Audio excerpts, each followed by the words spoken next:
Iowa's governor with stops statewide today, as well as Asa Hutchinson and Nikki Haley, who addressed recent attack ads against her by DeSantis and President Donald Trump. Every one of those commercials is a lie. The former president, the GOP frontrunner, delivering remarks today at two stops in Iowa, in Sioux Center and Mason City. Jeff Manasso, Fox News. President Biden said to hit the campaign trail for the first time in 2024, expected to deliver a warning about the perceived threat former President Trump poses to American democracy. Here's Fox's Jared Halpern. In suburban Philadelphia, not far from Valley Forge, Pennsylvania, President Biden will warn of extremist voices in the Republican Party that helped fuel the riot at the U.S. Capitol 3 years ago. I want to be very, very clear. The threat that Donald Trump posed in 2020 to American democracy has grown even more dangerous than it was when President Biden ran last time. Biden-Harris principal deputy campaign manager Quentin Fulks says the president intends to run for re-election as if democracy depends on it. And his speech today will lay out what he sees as the stakes in the election. Jared Halpern, Fox News. Wisconsin's Democratic governor opposing keeping President Trump off the ballot in the battleground state. In an interview with the Associated Press, Governor Tony Evers says those who think he should be disqualified can vote against him. Evers' comments come a planned filing of a lawsuit by Democratic activists aimed at keeping Trump off the ballot, arguing his involvement in the January 6th riot amounted to constitutional insurrection. America's listening to Fox News. Don't let everyday aches and pains keep you from living your best life. I don't think I really understood what people meant when they talked about pain until I started feeling it myself. Start feeling better every day with Relief Factor, a daily supplement designed to support your body's fight against aches and pains.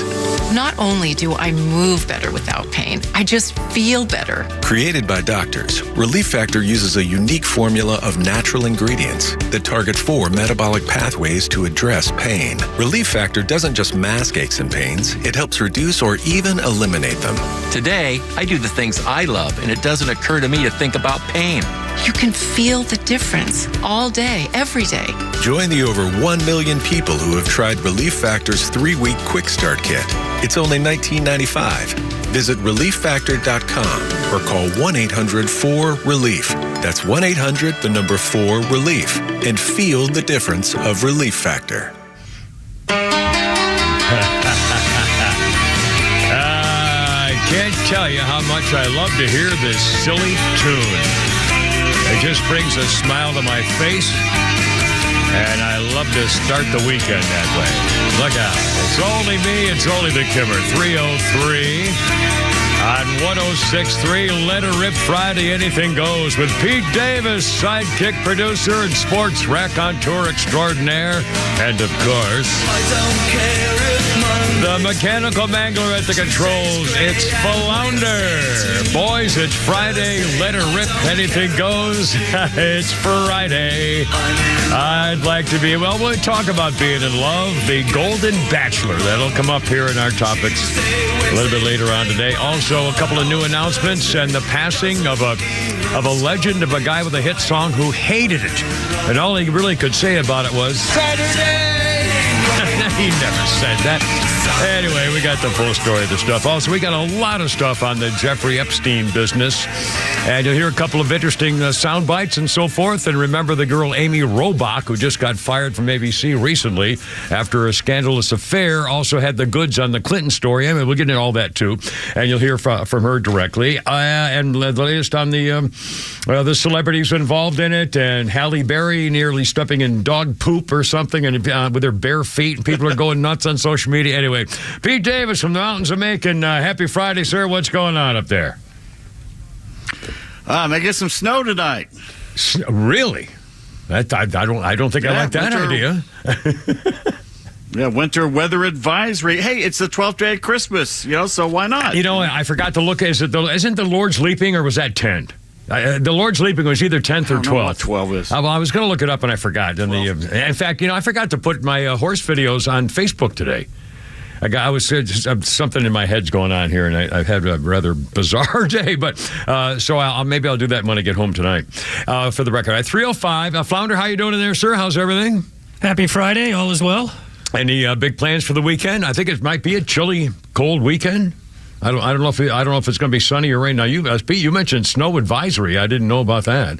I haven't checked. Winter advisory tonight. Yeah. Oh my goodness. Anyway, plans there, Flounder? Nothing too exciting. Yeah. Might go see my dad, but just kind of keep it chill. Yeah, cool. Pete, what about you, sir? Just going to hang out, make it a quarter inch, so I might just play around the snow. Okay. Are you still looking for the 12 days of Christmas? Did you ever look I am. I'm getting all kinds of, tomorrow's the Epiphany. You got the Orthodox churches. It's really can't you just Google what's the 12th day of Christmas? I've got my iPad. You think so. Oh, my God. All right, 306 with a Kira Flounder. Here's the number, by the way. It's we're in a goofy mood. It's Friday, and everything's weird, and we've had our vacation. January 5th. Well, it's January 5th. January 5th is the 12th day of Christmas. Yeah, that's today. But we were saying, but I mean, that's not what we're asking. Of the 12 days of Christmas my true love gave to me, the 12th day was what? Lords of Leaping? We can't find it. I can't believe it. It's in the song, but where's the freaking song? Just Google the 12 days of Christmas, or true love gave to me, and then go for number 12. I think it's Lords of Leaping. Or it's not Ladies Dancing. 12 drummers drumming. Of the Little Drummer Boy. I should have remembered that way. Because one of my favorite all-time Christmas songs, or a song for that matter of any kind, by the Mormon Tabernacle Choir is Little Drummer Boy. And so I'll remember that now. The last day of Christmas, which is today, the 12th day, is. I love that song. In fact, I still have. I mentioned it before. It's kind of stupid to talk about something on video, but public television a couple of years ago, Christmas time, did a special with the Mormon Tabernacle Choir and about 100 children dressed in costumes from the 1830s or something, like little orphans, child, and little with balloon skirts. I mean, it was really beautiful. And it was in a huge church. Might have been in their tabernacle. I don't know. And the choir and just a beautiful orchestra. I mean, and it was a very long version of the Little Drummer Boy, and it built, and then they separated the sopranos from the male. It was wonderful, and I still have it on my DVR, or what do you call it, VC something or other, the cable thing. And every once in a while, I just watch it, and it's just it does the heart good. Beautiful, beautiful sound. Now, National Public Television, there was a Mormon Tabernacle Choir special of some kind from a few years ago. Anyway, all right, 308. 404-741-1230. 404-741-1230. Pete's got a game for us. We have Holy Crap at Sports. We'll do some Pete's tweets. We got Flounder's Funnies. I think we're hanging right there. Who's that in the booth here? Is that our friend? That is Miss Tiffany, our traffic manager. Hi, Miss Tiffany. Hi, sweetie. How's it going, baby? See, I can call her baby, and she just laughs, and everything's fine. So, ladies, when someone calls, hey, baby, how you doing? Right? I think there you are. How you doing, sweetie? What's going on with you? How's your little girl? You had your little girl in here a little while ago, and she looked so cute. She's still doing her gymnastics, and what was the latest thing now? She is at gymnastics today, as a matter of fact. Oh, there you are. And did you have a good Christmas with her, or New Year time? Yes. She still believe in Santa? Oh, of course. Is she 4 or 5? She will be 5 next month. Wow, yeah. And so how did that go? It was great. It's a lot of fun seeing Christmas and New Year's through the eyes of not really a toddler anymore. Yeah. It's very cool to see it that way. Well, she's learning her awareness and everything, so it's got to be fun. And, it's a lot of fun. Well, anyway, have a great weekend. Thank you, say hi to her friend. Thanks, sweetie. There's our friend. That's our kind of work wife, Tiffany. We shared an office, kind of a very tiny little office, Pete and I. We're right next door to Miss Tiffany back at the old place 15 years ago, whatever. And she could hear. She knew how we were doing because she could hear everything. She could also see. We had a little window, and so I brought my binoculars. I left a pair of binoculars in our little office, and we were on like the 5th floor, whatever it was, and down below us there was a little strip mall right across the street, and it included a nail place and a suntan place and a bar. So there were hot babes going in and out of those 3 things all the time. So we would just spot them with her, and of course Miss Tiffany was hearing us talk about the babes going in there. Shame on you, boys. Shame on you, boys. What you're saying about those young ladies. Anyways, so we got to know each other pretty well. 310, got him blowing the whole segment. A couple of quick announcements. The longtime leader of the NRA, National Rifle Association, Wayne LaPierre, has quit. It'll be effective at the end of this month, but he announced it today. And, of course, in a couple of days, he goes on trial in a civil suit that slimebag racist hater Letitia James in New York State. The Attorney General going after him, too. LaPierre's 74 years old. He tendered his resignation today, cited health reasons, but obviously it's right before the trial. He doesn't want to be bringing that stuff into the trial, I assume. NRA tried to make a bid for bankruptcy after this all started. She claims he's been diverting millions of dollars to pay for his trips and lavish items and stuff, and so she's suing him for violating some kind of federal laws on bankruptcy, tried to fake bankruptcy and whatever. Anyway, she's obviously politically motivated, a real skank. She's been going after Trump and the Trump trial in New York she wants to fine Donald Trump $370 million and ban him from working in the state of New York. Yeah. And by the way, she's the one and the judge claimed that Trump over-exaggerated the worth of his Mar-a-Lago when he put it on his properties when he got the bank loan, which, by the way, he paid back, and the bank was fine with it. Nobody got hurt, nothing going on, but she claims that he overextended the value of that property. Well, imagine just sold in Palm Beach County for something like $180 million, and yet the judge ruled that Mar-a-Lago was only worth about $18 million. I mean, please. I mean, the fix is in. This is how far they go. And the other thing is, actor David Soul has passed away, and he was 80 years old, although he'd been sick for a long time. He was the Starsky and Hutch star. He played Hutch in the 70s series. And by the way, I think we were talking about them the other day, but I misappropriated Starsky and Hutch with Route 66. The two guys from Route 66, Martin Milner and the black-haired guy, had that little teeny Corvette, but they always seemed to have a lot of clothes and everything they ever needed. These guys, Starsky and Hutch, drove an old a red Ford Torino, I think it was. Anyway, David Soul was 80 years old. He passed away. He was married 5 times, and his wife was a British lady. He was part British, a British-American type guy, and she called it a valiant battle for life. I'm trying to share through things here.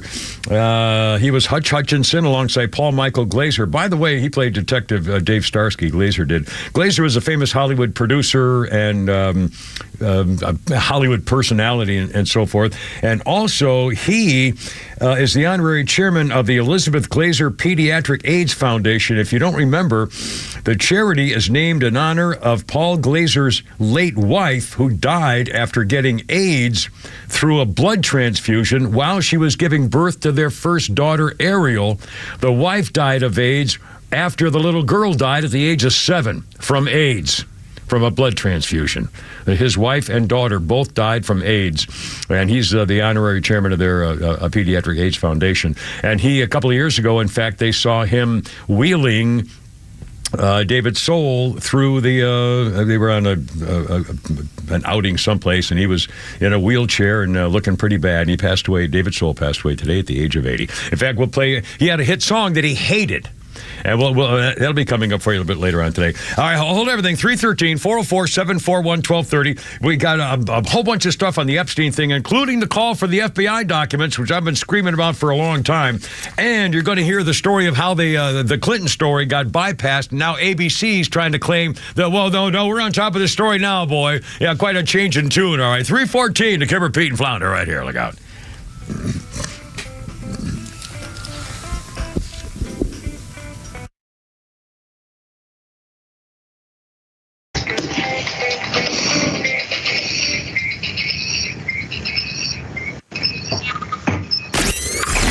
Morning Extra with Todd, Rhino, and Los. This is wartime as far as I'm concerned. At this point, if you're attacking bases that host U.S. troops or paying for it, we're in a war. We're in a war. Our border needs to be closed. Our government needs to be looked at. We need to say, hey, this person shouldn't have security. Batten down the hatches. Let's close everything up and start protecting American citizens over everyone else. The Morning Extra. Now every morning from 6 to 10 a.m. Only on Extra 106.3. 3. All right, look out. It's only me. It's only the Kimmer. How's it going? 3-4 team of the Kimmer, Pete, and Flounder. And if you haven't gotten your late Christmas present from Atlanta Safe House, check it out at atlantasafehouse.com. Ladies, it's true. If your husband's a gun owner and you're a little nervous about it, and I shouldn't be singling out the ladies first here, but I think that's probably a common situation.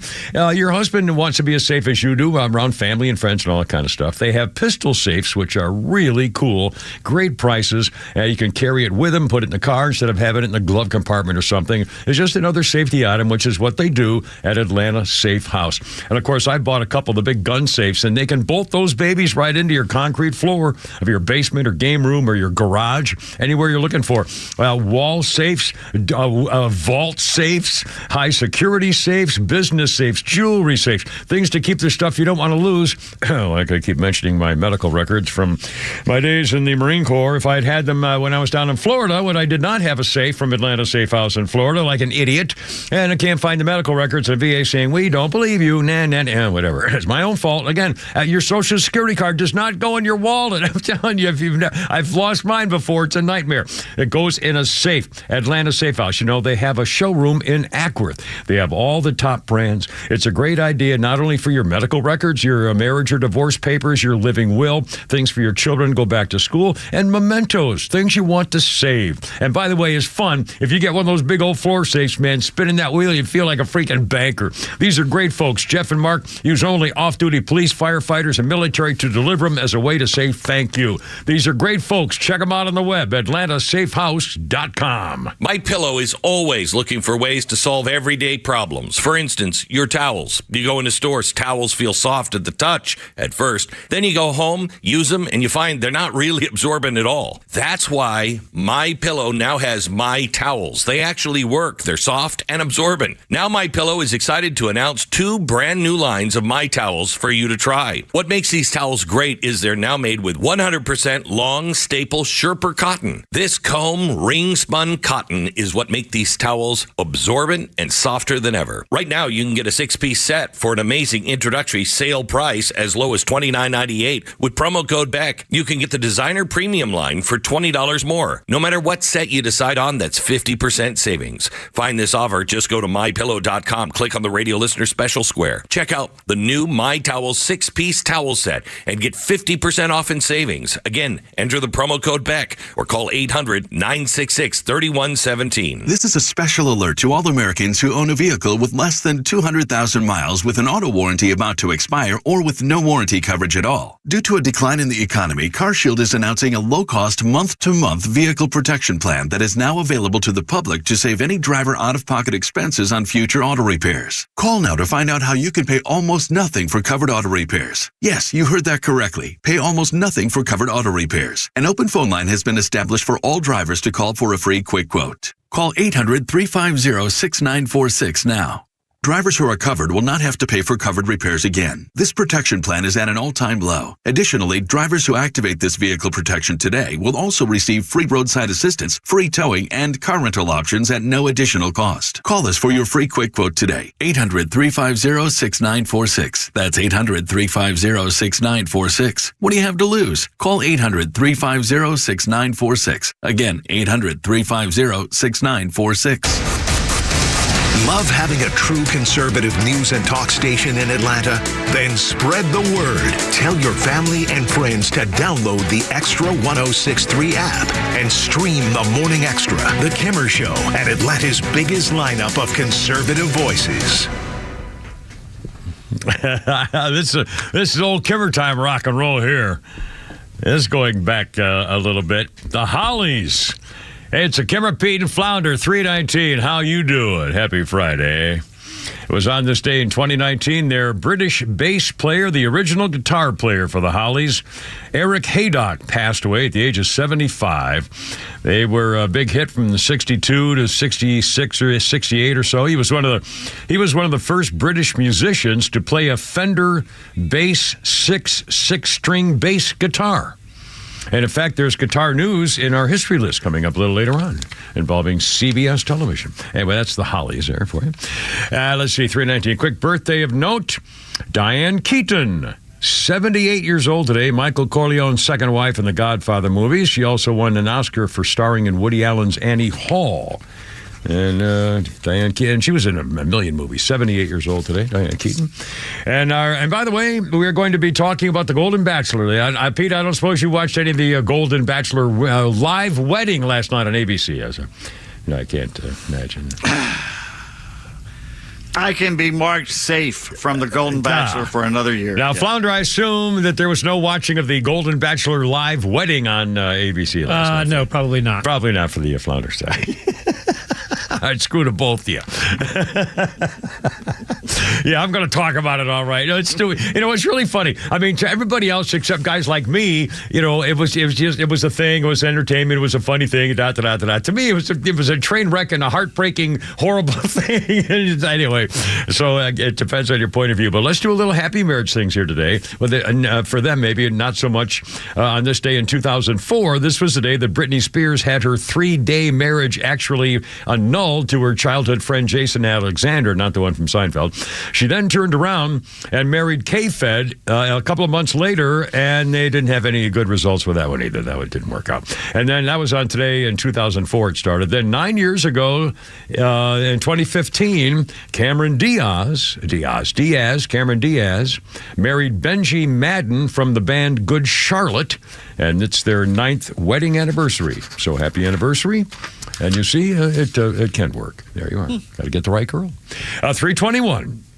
The Cameron, Pete, and Flounder here on our Happy Friday. I vow this weekend I'm going to clean up. So I'm going to clean something and throw something away. I swear to God, I'm going to do it. NRA longtime guy Wayne LaPierre, I mentioned he just quit. And again, he's going on civil trial. They claim he misused funds and so forth. All right, to the Jeffrey Epstein case.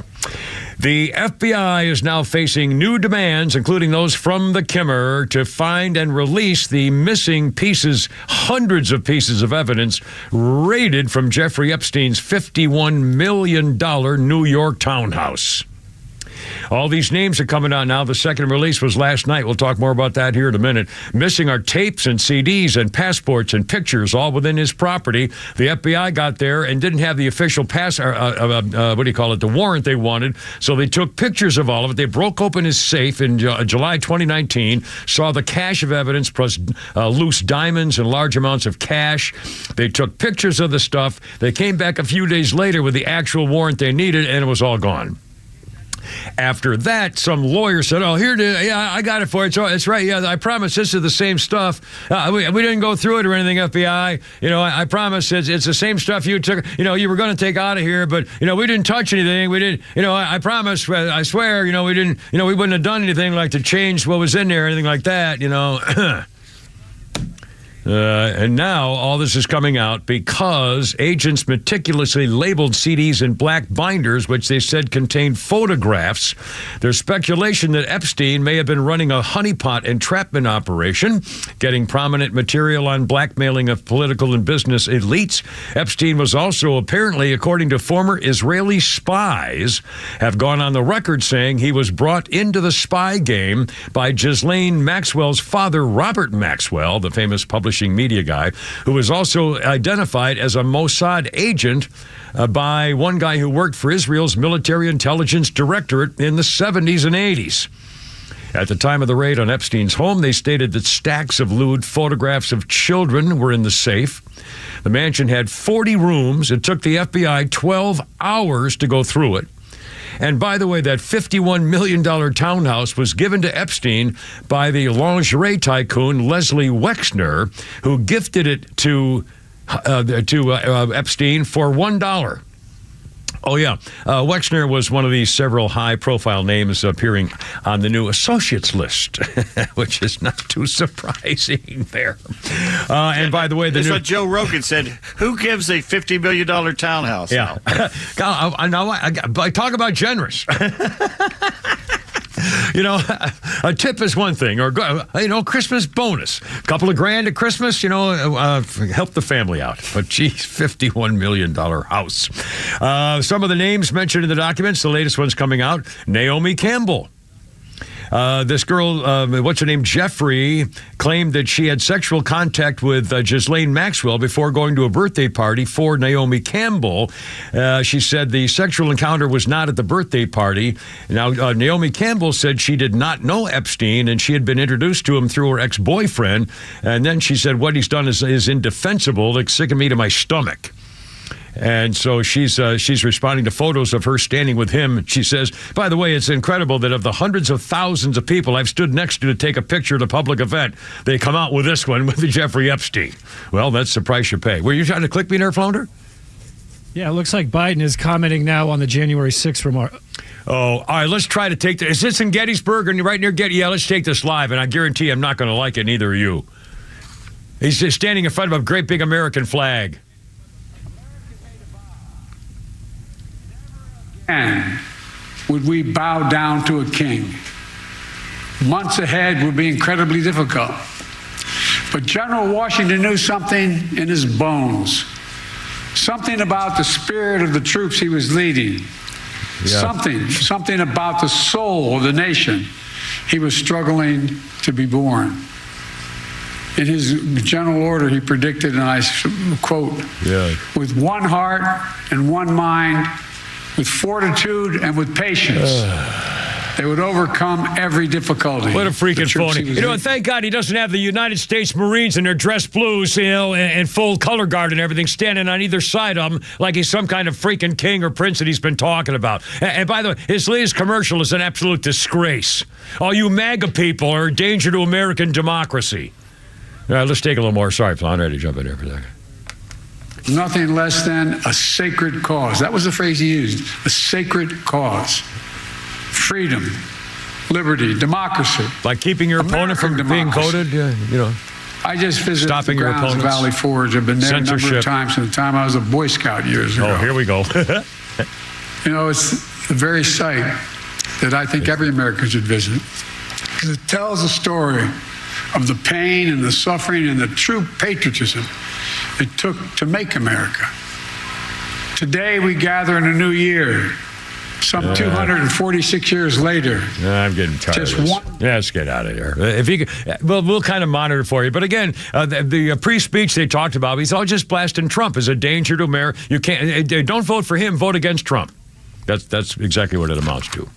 327. Here we go. A couple more names on the list of the A-list celebrities. Jeffrey Epstein, Leonardo DiCaprio, Kate Blanchett, Bruce Willis, Cameron Diaz. Nobody there is accused of any wrongdoing. And, let's see. The girl said when I spoke about these people, it was when I was massaging Jeffrey Epstein and he would get off. He'd be on the phone a lot of that time. At one time he said, oh, that was Leonardo or that was Kate Blanchett or Bruce Willis. Epstein was name-dropping a lot. George Lucas was mentioned in these documents. No suggestion of wrongdoing. Michael Jackson, this girl testified that she confirmed she met the late pop star at his Palm Beach home, but she did not massage him. And Kevin Spacey's mentioned in these things too, but we don't know if anything's untoward about him. Now, this is kind of bizarre. Today I was, and again, just maybe once a day I'll go to this X business, Twitter. Just see what's going on. Rob Reiner is trying to make hay on this now. He's here we go again with this screaming socialist. He's now seen on Twitter, on X, in his own selfie with a huge sign that says, I hate Trump because he shut down my favorite vacation island.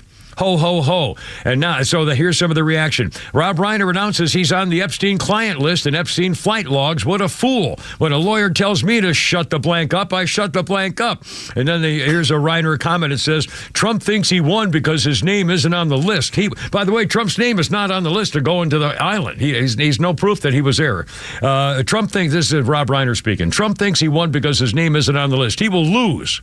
I tell you, he will lose. If my name is on the list, it's a different Rob Reiner.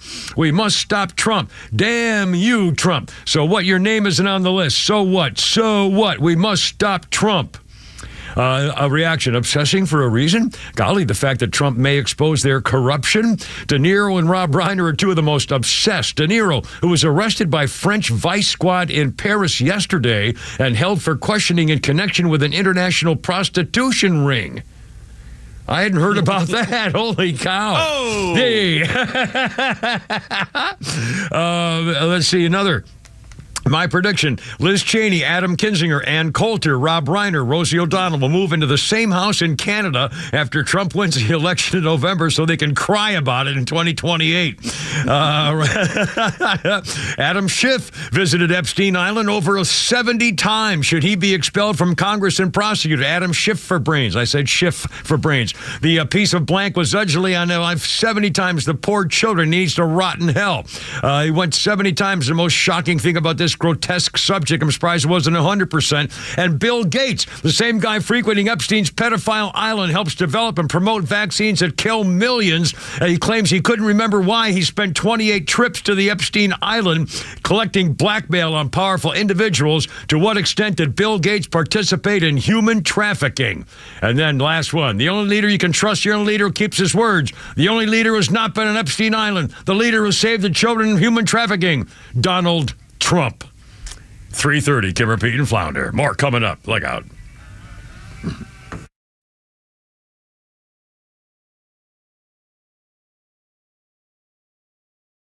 This coming election stands to be one of the biggest and most contested of our lifetime. And as the rhetoric ramps up, count on Atlanta's only conservative news and talk station to bring you the latest election news and opinions from the local and national voices you trust. And this judge is now afraid that Donald Trump is, calling for violence again. That's nonsense. I stand behind Trump and his ability to be able to speak about what he is being charged with because they have every right to sit there and throw out these bogus accusations. We're proud to carry the torch as Atlanta's only conservative voice. Extra 106.3 FM and the Extra 106.3 app.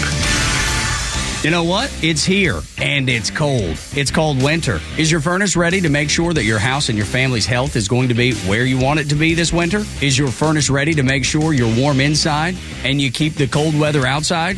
Well, if you're not sure, you need to talk to the folks at Central Heating and Air Conditioning. Central Heating and Air is one of the few second-generation locally owned HVAC companies in Atlanta. With Central, you're not just a number, you're a member of the family. It's been that way since 1947, and it's still that way today. Give Central a call at 770-GET-HEAT or go to centralheat.com. Central Heating and Air Conditioning can fix what ails your house and possibly your family with home ventilation and air quality products. Carrier products, carrier warranty, carrier peace of mind. Central Heating and Air Conditioning, your Atlanta carrier expert since 1947. Call 770-GET-HEAT or go to centralheat.com. That's 770-GET-HEAT or go to centralheat.com. Millions of guys suffer from erectile dysfunction. That's 1 in 4 men. And I can tell you, I'm one of them. If you or someone you know suffer from ED, Peyronie's disease, or PE, here's 38-year emergency room doctor and founder of Total Body Therapy of Georgia, Dr. Eric Deal. Patients who enter my office are often frustrated, hopeless, depressed, and embarrassed. I understand the problem, and I'm going to help you fix it. There are lots of competitors that don't have the credentials that I have. When you go to other clinics, you're not going to see a board-certified physician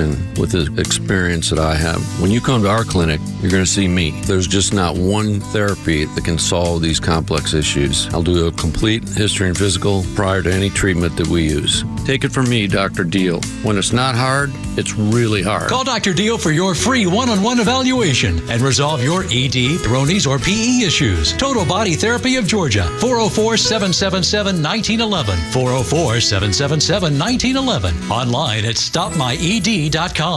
Hi, it's Glenn Beck, and I saw a statistic recently that jumped out at me. In 2017, home equity grew by a staggering $908 billion in America. That represents a 12% increase year over year. For most Americans, home equity is the biggest chunk of their personal wealth. At realestateagentsitrust.com, we see adult children who seek our help and sell their parents' homes. Often, the home is in a distant city and the condition of the home can be poor. And of course, our agents at realestateagentsitrust.com go above and beyond to help those families sell these homes, and that's a great feeling for everybody involved, including us. But it makes me wonder if there might be a better way. Have you considered looking at the equity you have in your home? It might be smart to sell now and downsize and have that equity to enjoy your golden years. If so, I urge you to go to realestateagentsitrust.com and let one of our agents see what might be possible by leveraging the equity in your home. realestateagentsitrust.com. That's realestateagentsitrust.com. Horizon Background Screening is a fully licensed and insured private investigations firm that focuses on litigation support for law firms, criminal defense cases, and background investigations. We are also FCRA compliant and process pre-employment background checks, tenant screening, and background checks for volunteer organizations. Whether your business is a law firm needing anything from scene investigations to witness interviews, or a company that requires pre-employment background checks, we have the experience you need.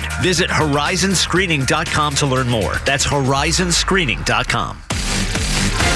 The Kimmer Show is live until 6 p.m. and Extra 106.3 has the rest of your night covered with Jesse Kelly up next. Fox Across America with Jimmy Fela at 9 p.m. and The Guy Benson Show at midnight. All live on Extra 106.3 and the Extra app.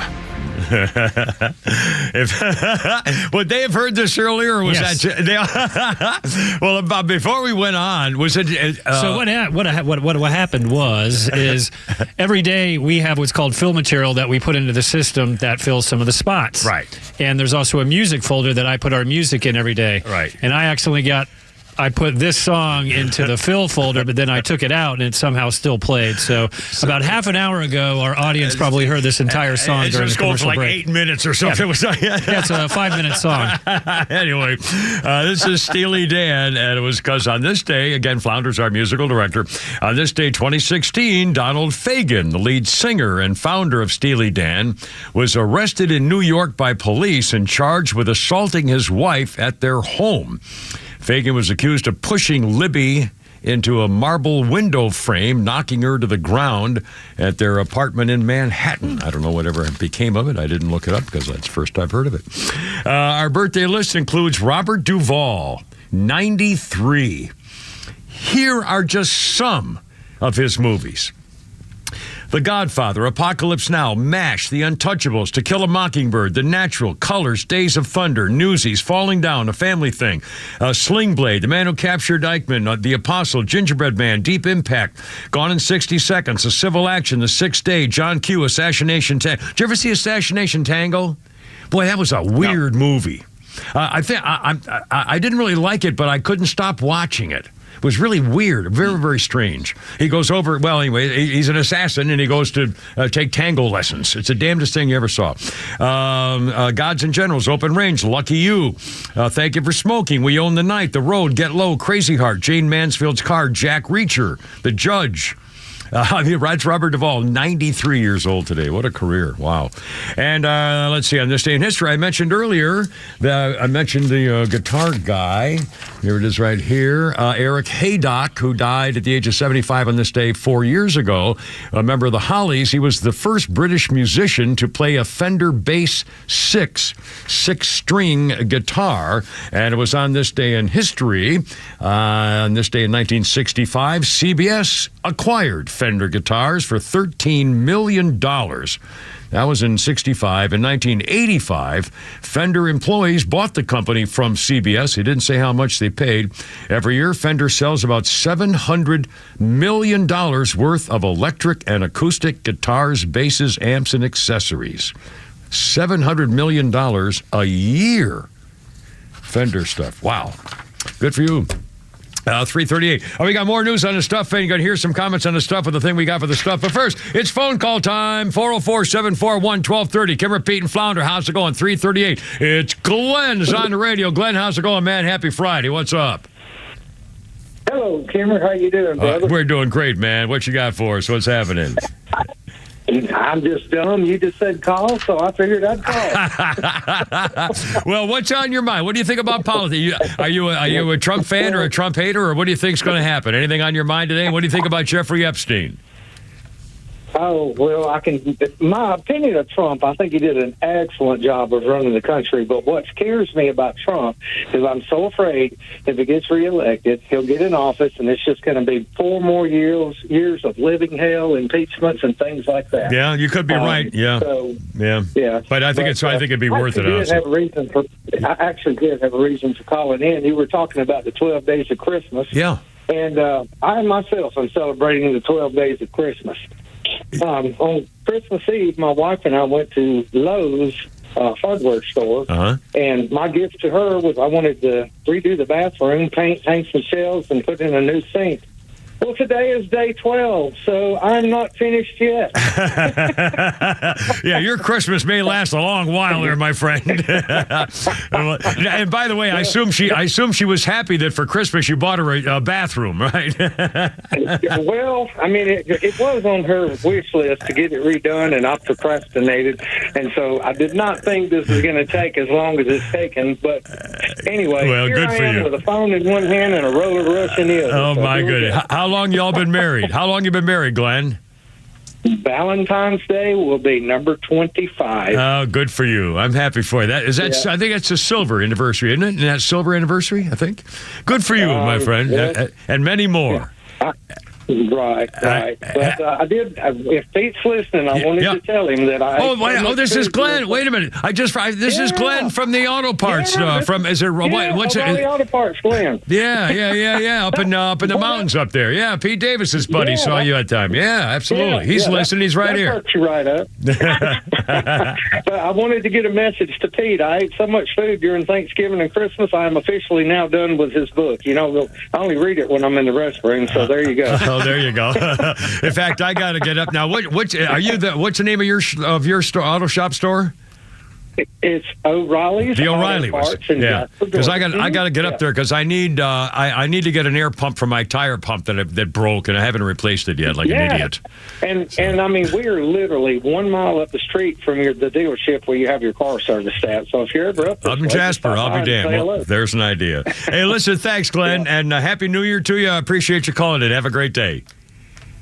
Sorry, I hung up on him before. Sorry about that, Glenn. No, Glenn's good. He's fine. He understands. He's good. Anyway, let's see. At 3:41. Then Kimber, Pete, and Flounder. On the 12th day of putting the bathroom in, my true love did.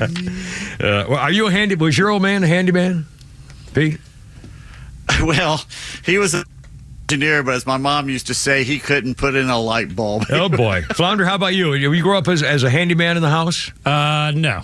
Boy, my dad could. He could. I wasn't a handyman, but my dad could fix things. But he wasn't like a Mr. Gadget or anything like that. Well, of course, in my generation, my father was the World War II generation. He was born in 1919 or something. So when, as kids, he basically half built our first house as a family. He put in the electrical system. I think he dug the septic tank hole and put the septic tank in. I mean, he could do anything. He could, tune a car. I mean, honestly, I've never. It's a damn, and of course that's how they grew up. They fixed their own stuff. They didn't wait for someone to do it. They did it.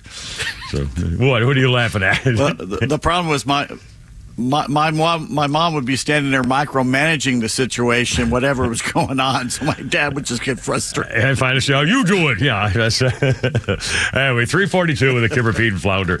We're talking about the Jeffrey Epstein business and the A-list celebrities, or some of them are getting a little freaked out.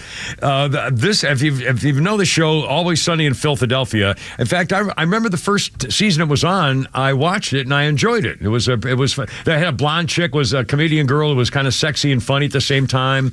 And Danny DeVito was in it, and they had a couple of those comedian guys who have been in some other things too. And it was, is it on A&E? It's not on mainstream television. I can't remember what it's on. And I guess it's still on. But anyway, Always Sunny in Philadelphia, one of their examples was Danny DeVito giving an example as they're questioning him about being on the Epstein airline, Lolita airline business, and how they're trying to save face about it. What? Jeffrey Epstein? Yeah, but before you judge me, know this. Yes, I was on the sex island, but only for the snorkeling. I didn't know anything about the kid stuff. No, look, 95% of what went on down there was not pedophilia. Oh, yeah? No, the other 5%, that sullied the whole operation. Yeah, he's not there for the snorkeling. Because in fact, here are some of the more names, more famous names that are popping up here. But first, we will, if you don't remember this, I think it was 2019, and the reporter named Amy Robach was caught she was an ABC News anchor. Amy Robach shocked the media industry where there was some leaked footage of her talking off camera. She didn't know her mic was hot, saying that the Disney-owned network ABC spiked her Jeffrey Epstein reporting about the Clinton years and his link to Jeffrey Epstein, and she describes that she was ready to go with it, and they wouldn't let her. Flounder, if you would, sir. I I've had the story for 3 years. I've had this interview with Virginia Roberts. We would not put it on the air. First of all, I was told, who's Jeffrey Epstein? No one knows who that is. This is a stupid story. Then the palace found out that we had her whole allegations about Prince Andrew and threatened us a million different ways. We were so afraid we wouldn't be able to interview Kate and Will that also quashed the story. And then Alan Dershowitz was also implicated in it because of the planes. She told me everything. She had pictures. She had everything. She was in hiding for 12 years. We convinced her to come out. We convinced her to talk to us. It was unbelievable what we had. Clinton, we had everything. I tried for 3 years to get it on, to no avail, and now it's all coming out, and it's like these new revelations, and I freaking had all of it. I'm so pissed right now. Like, every day I get more and more pissed because I'm just like, oh my God, what we had was unreal. Other women backing it up. Brad Edwards, the attorney, 3 years ago, saying there will come a day when we will realize Jeffrey Epstein was the most prolific pedophile this country has ever known. I had it all 3 years ago. So do I think he was killed? 100%. Yes, I do. Amy Robach from ABC. Well, more about that. She's the chick that's been in. We're gonna come back with the rest. The fair. Yeah, with the rest of the story, and also how ABC is trying to make up for what they did to her back then. That's next with the Kara, Pete, and Flounder. Pete's got a game for us coming up, and Flounder's funnies and tweets, and we got it all. Let It Rip Friday, 106.3. Look at it. Here we go.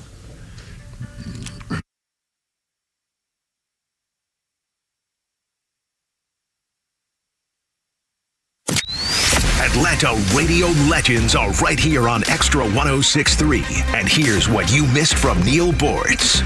Defund the police movement the left loves so much. And this whole let the people decide nonsense, you've seen the T-shirts. That's why the people elect city councils. That's why the people vote for their political leaders. Trust me, you do not want a government where the people make all of the decisions all of the time. Catch Neil's commentary every day on Extra 106.3 or listen anytime on the Extra 106.3 app.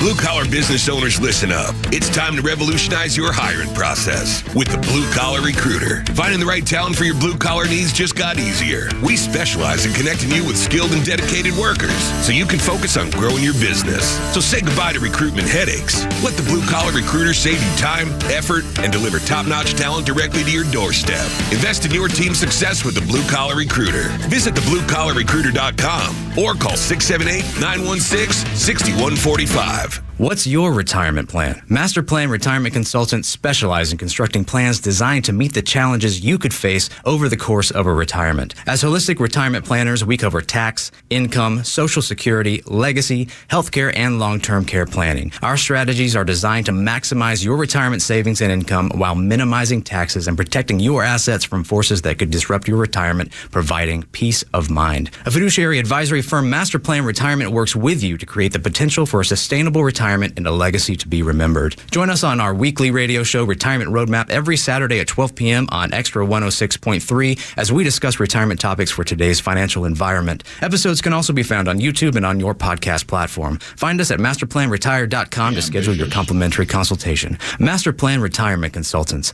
Plan well and prosper. Advisory services offered through Master Plan Retirement Consultants, Inc., a registered investment advisory in the state of Georgia. Insurance, tax, and commodity services offered through Fricks & Associates, Inc., DBA Master Plan Retirement Consultants. The aforementioned are affiliated companies. The 15th annual Polar Plunge is coming, and we need your help.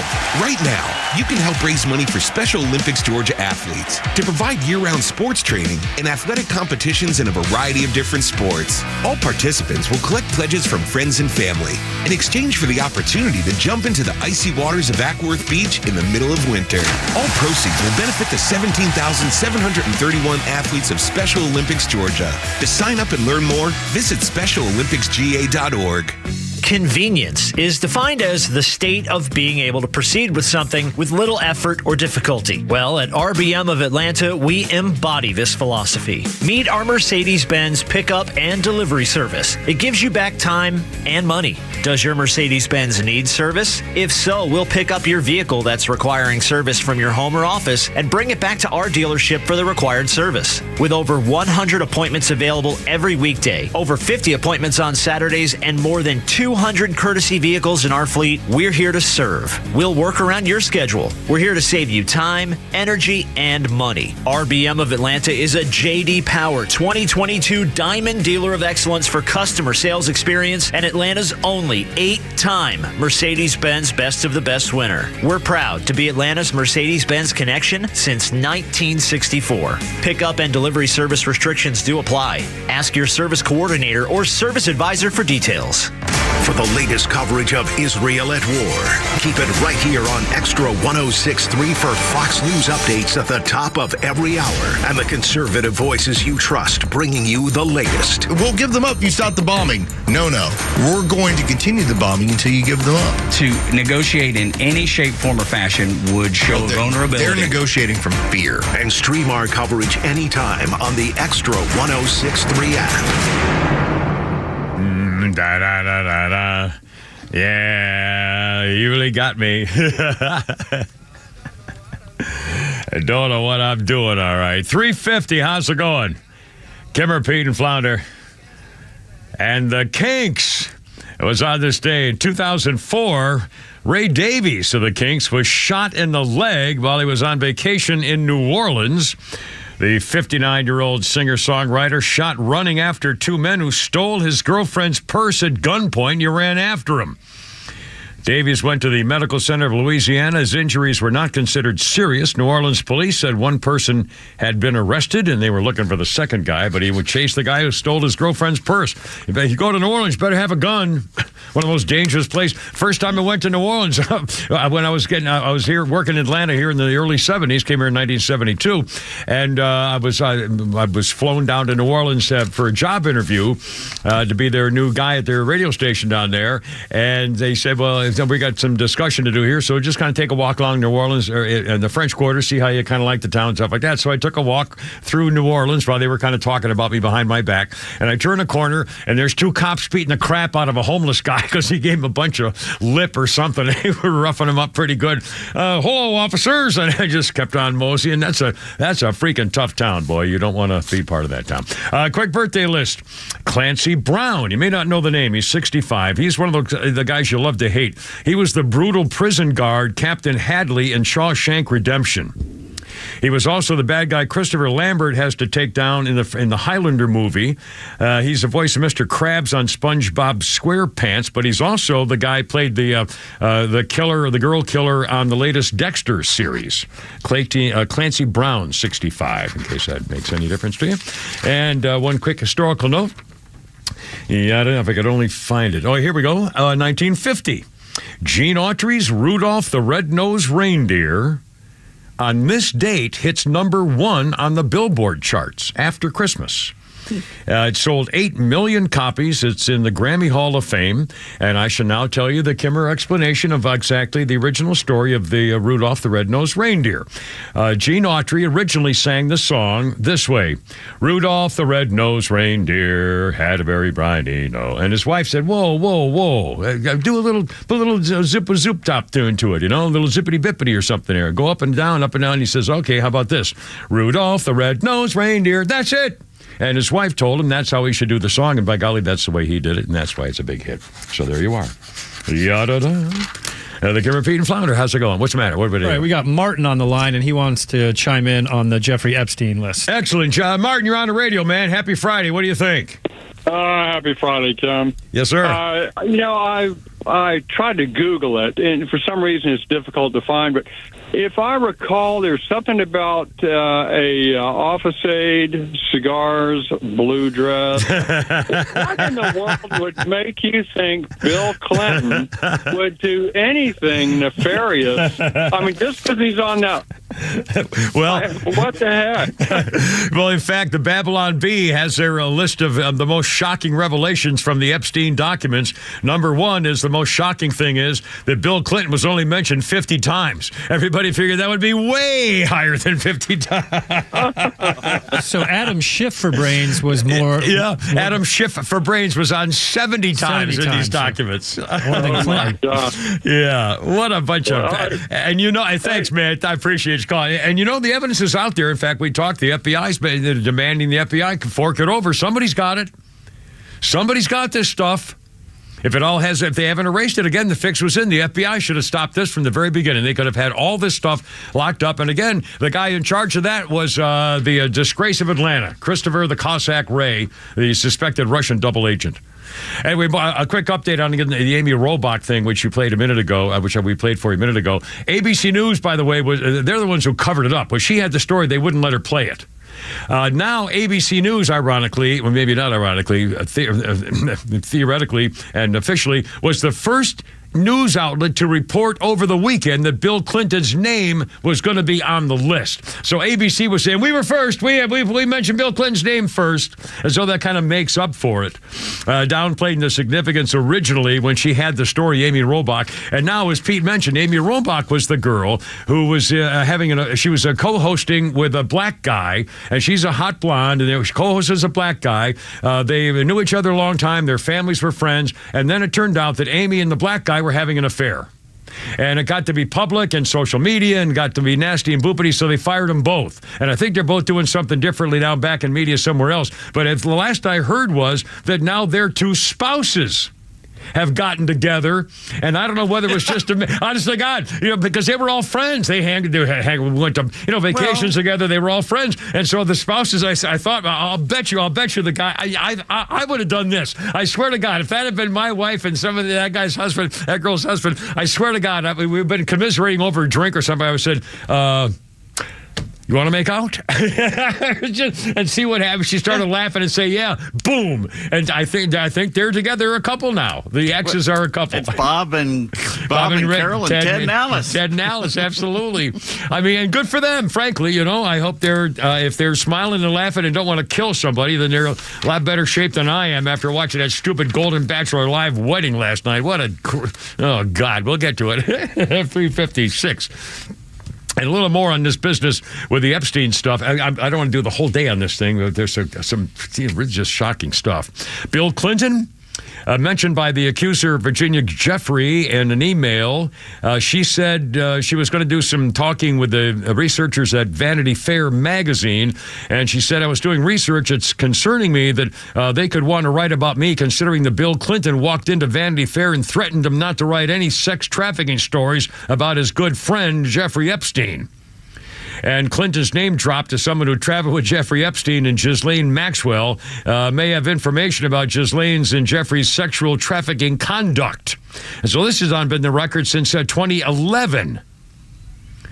The president, of course, his spokesman says, he didn't know. Hey, he never did anything. No, we didn't know about these terrible crimes. No, he took a trip on his airplane to Europe. It was part of the Clinton Crime Foundation. That's what it was. Yeah, he wasn't doing anything with the young girls. It was part of the Clinton Crime Foundation to get all that foreign billions of dollars that made him rich beyond dreams. What a bunch of white trash scoundrels. I mean, really, just filthy, greedy, despicable scum. And the sad thing is, these are the most powerful men in the world. They could have any woman they want, because women just throw themselves at men in power. Look at Henry Kissinger. And they're going after 14-year-olds? Yeah. Well, in fact, I read a part of one of the depositions, and I just took a picture of a couple of the comments of it. One of the depositions released last night talked about how the girls were convinced to go to Jeffrey Epstein's home and were asked to bring friends to make more money. Again, one of the tricks was that they were basically hired to give massages. Well, it turned out one of the girls there was 16 at the time. She said she didn't have any massage experience and no assumption or expectation that the visit to learn how to give massages at Jeffrey Epstein's place would have anything to do with sex. That he would lure them. The girl, Ghislaine Maxwell, would meet these girls at high schools and places and lure and saying, "Hey, you want a part-time job, make a lot of money? All you have to do is give some massages to our friends at Jeffrey's." That's how they kind of lured him into it. And the girls are saying, geez, I can make a couple $100 in an afternoon. Wow, that's a lot of records I can buy. You know what I mean? They're 15, 16 years old. The 16-year-old girl says, Jeffrey took my clothes off without my consent the first time I met him. Her name has been redacted. Former Palm Beach police cop says that Ghislaine Maxwell, now serving 20 years, was involved in seeking the girls to give massages and work at Epstein's home, and there were dozens of them. And they were told that if they brought friends, they'd get more money. and that's kind of how they got sucked into it. Prince Andrew, also one of the ones, he was participating in an underage orgy. One woman said she was forced to have sexual relations with the prince when she was a minor, including at Ghislaine Maxwell's London apartment in New York and on Epstein's private Herpes Island in the Virgin Islands, and an orgy with a number of underage girls. And President Bill Clinton likes them young. 4 o'clock with a Kimmer, Pete, and Flounder at 106.3. Happy Friday. What's up?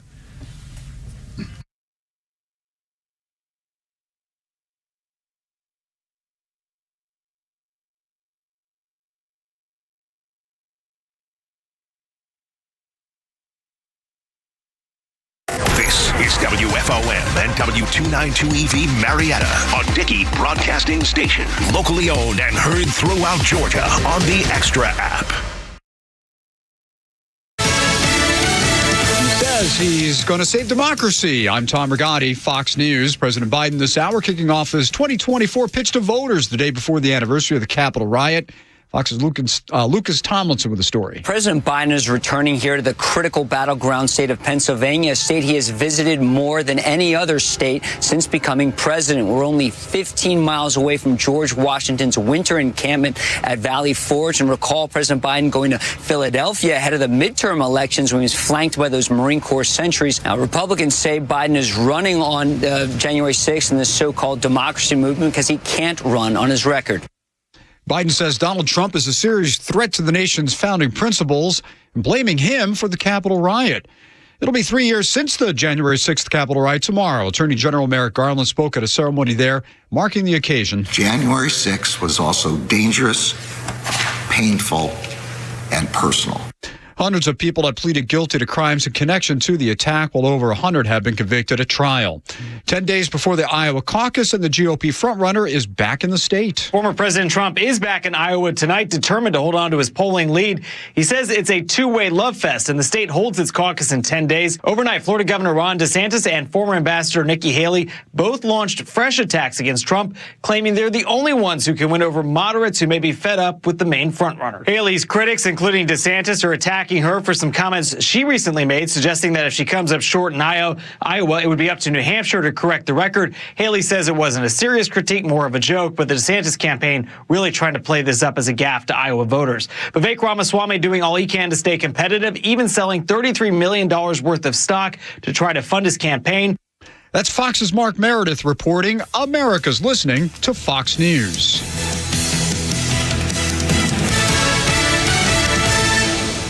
Don't let everyday aches and pains keep you from living your best life. I don't think I really understood what people meant when they talked about pain until I started feeling it myself. Start feeling better every day with Relief Factor, a daily supplement designed to support your body's fight against aches and pains.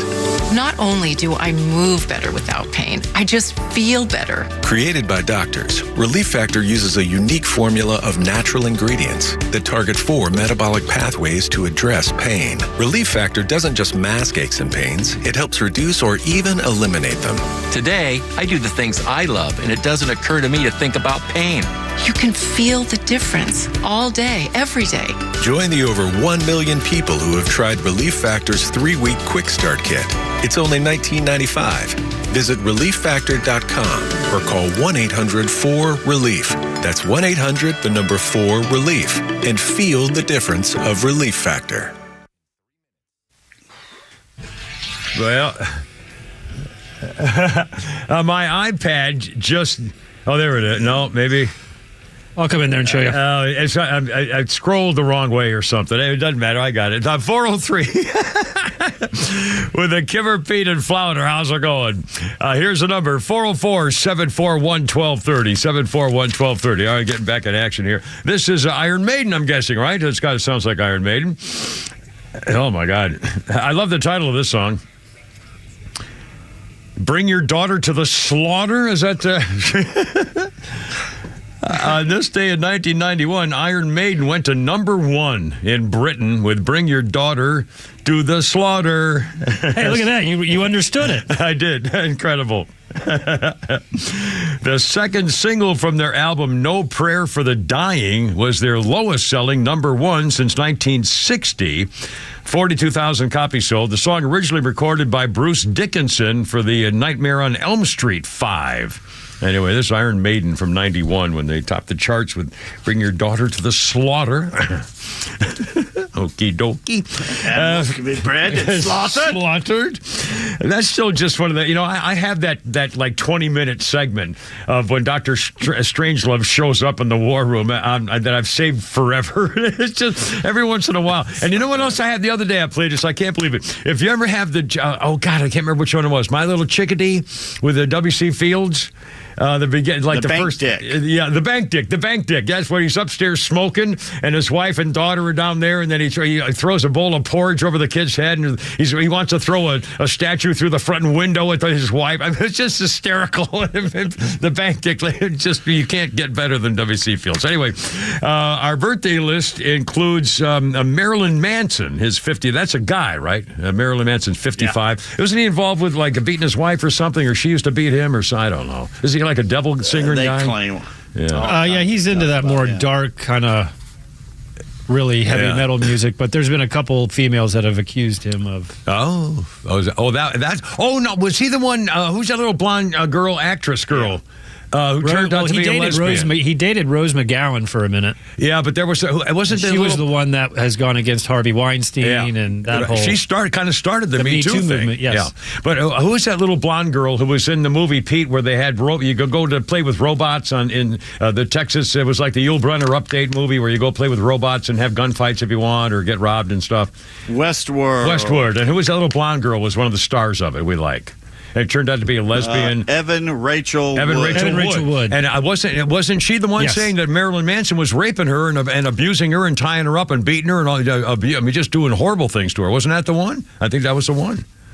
Anyway, let's see. 406. And did I do a birthday? I think I might have done a birthday. I don't even remember. Oh, yeah, I did. No, I don't. Oh, yeah, Marilyn Manson. I was just talking about him, and then I said, did I do a birthday? Oh, my God. That was like 9 seconds. I forgot who I was. 9 seconds, ladies and gentlemen. This is the end. But at least I know it. I think the key is if you don't know you're losing your mind, then you're losing your mind. But if you know it, then you still got a little something left. I mean, I think that's how it works.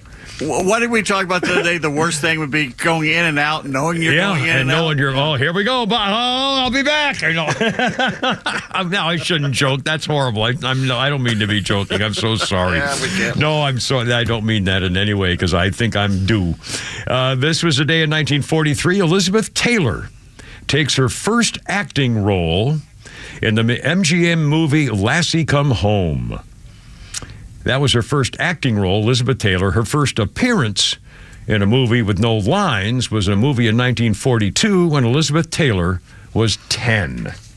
And again, if you've ever seen her in National Velvet, if you're a horse person, and again, I know, and again, I ran out of time. I kind of got hornswoggled I didn't feed any of my horse videos on Facebook this morning. I do them from the past weekend. I do one every day. I try. Anyway, so I'll try maybe get home. But if you ever seen the movie National Velvet, when she's on that beautiful black horse jumping, it's a completely different style of equestrian jumping then as it is now. I mean, you'd break your neck doing it the way she did. I mean, it would drive you. Anybody who knows anything about jumping horses, professional show jumping and stuff, would go nuts looking at Elizabeth Taylor throwing backwards on jumping over that horse.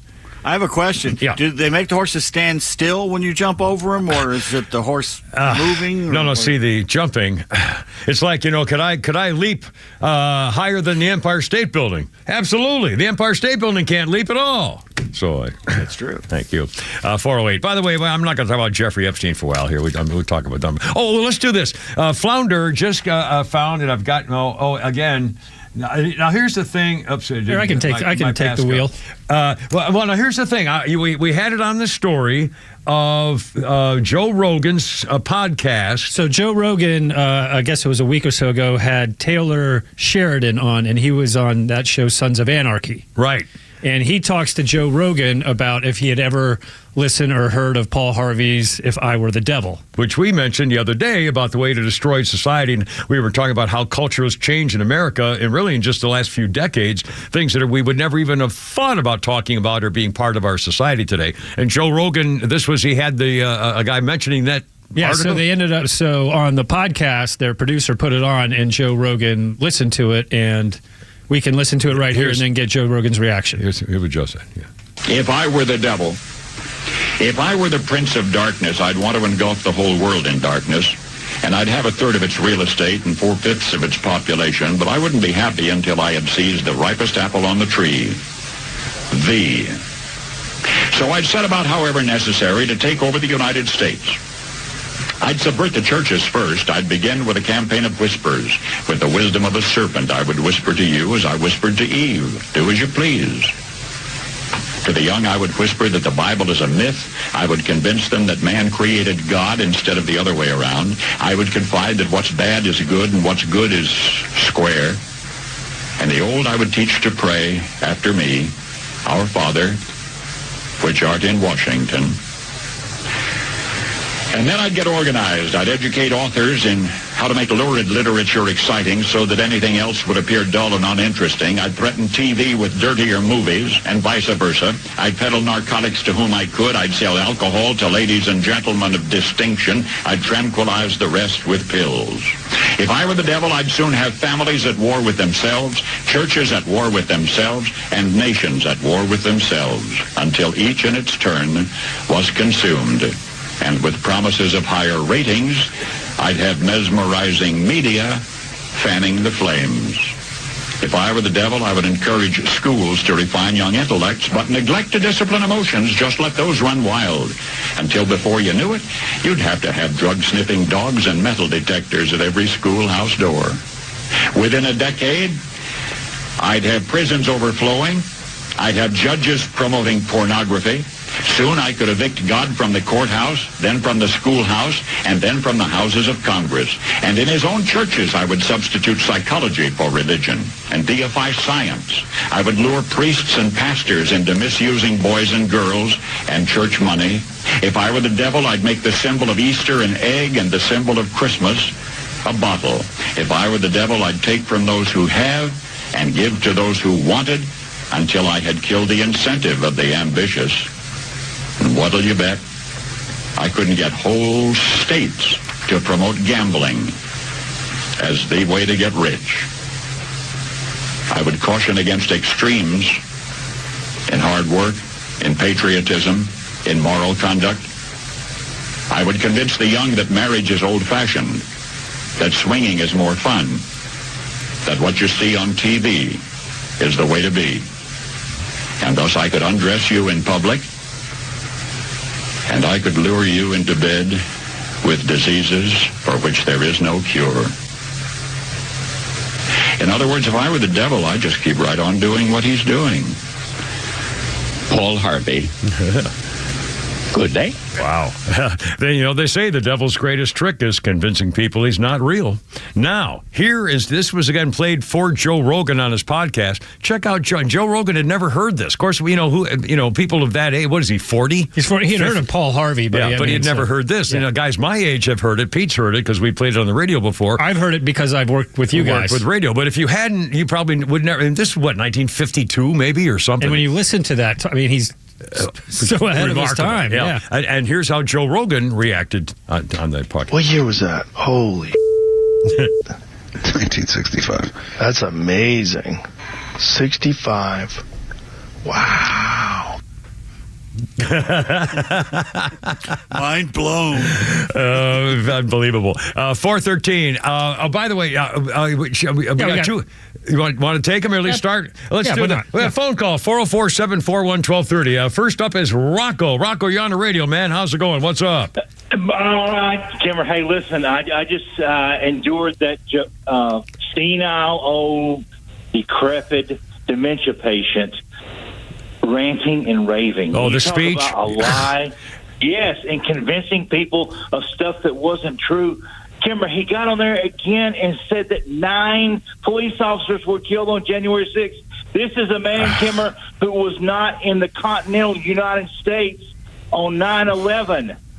But yet on January 6th, he's going to make 2 speeches. That's how you know most of what you saw on January 6th was staged. Yeah.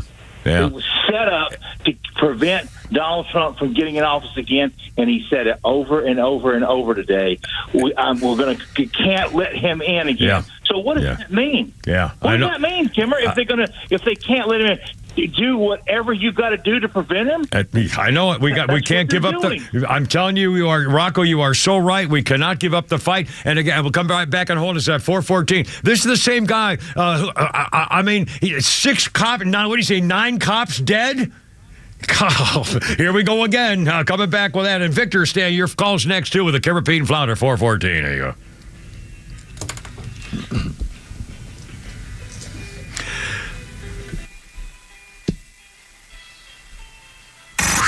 It's time for the Bortz Report, exclusively on Atlanta's only conservative news and talk station, Extra 106.3. Okay, see if you can wrap your head around this one. Governor Glenn Youngkin, Virginia.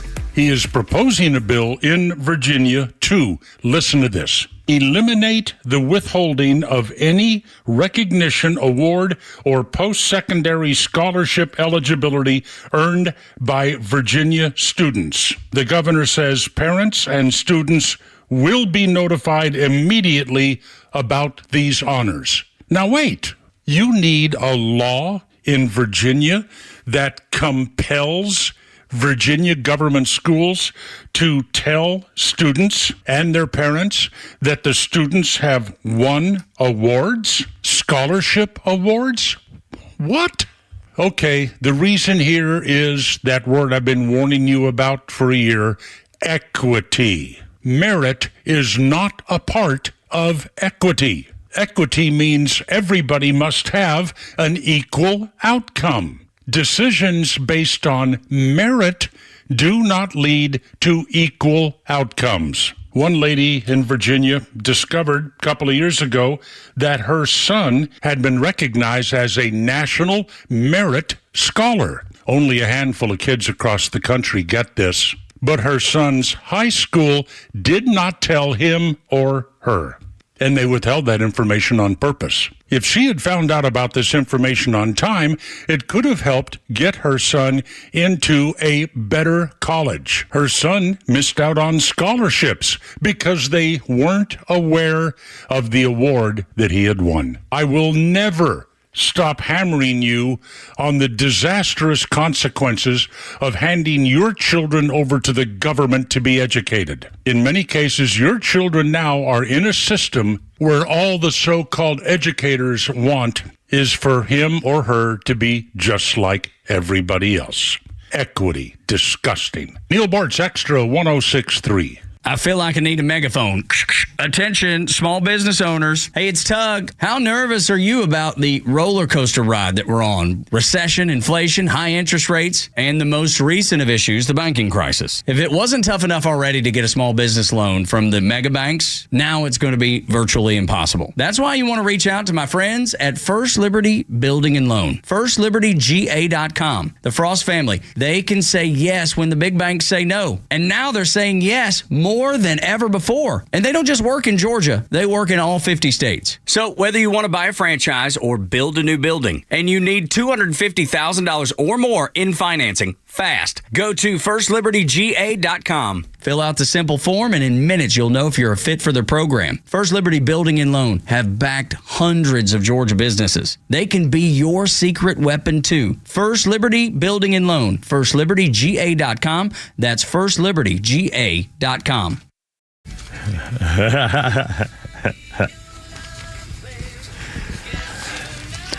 It's the old Kimmer Beatles. Just like I need you. The original Happy Fun Beatles. Before they got that whole freaky acid trips with the sitar business with George Harrison going on there. Boing. 8 days a week. Oh, mercy. How many times have you tried to get a girl to like you by saying, I'm with you 8 days a week, baby? Anyway, the old days. 1978 on this day. Thank you. 1976. I got to read my thing here. 1976. The former Beatles roadie Mal Evans was shot dead by police at his L.A. apartment. Mel's girlfriend called the cops when she found him upset with a rifle in his hand. He pointed the gun at the cops, who opened fire. Friends later said Evans was depressed about his separation from his wife, who had asked for a divorce right before Christmas. Chicks, man. Oh, aren't they just so funny and cagey? What are you going for Christmas, honey? Oh, they trick you. Guess what? Freedom! Ho, hey, all righty, ho. Yeah, honey, I won the... What would you do? What would you do if I won the lottery? I'd leave you. Oh, really? Well, I won $7 on the lottery. Here's your $4. I'm out or something. I don't know. I have $4.19. Anyway, a quick birthday note here. That naughty little January Jones. I had the hots for her, man, from Betty Draper on Mad Men. January Jones is 46. Melissa on Last Man on Earth. And Emma Frost in X-Men First Class, but she was also in that movie. She played a hit woman killer companion on the movie with Liam Neeson, who lost his memory when he got in a cab wreck, and then they were going to kill a prince, and they planted a bomb, and he couldn't figure out who he was, and it was very complicated, but it was really a good movie. And it was with that the German chick you like.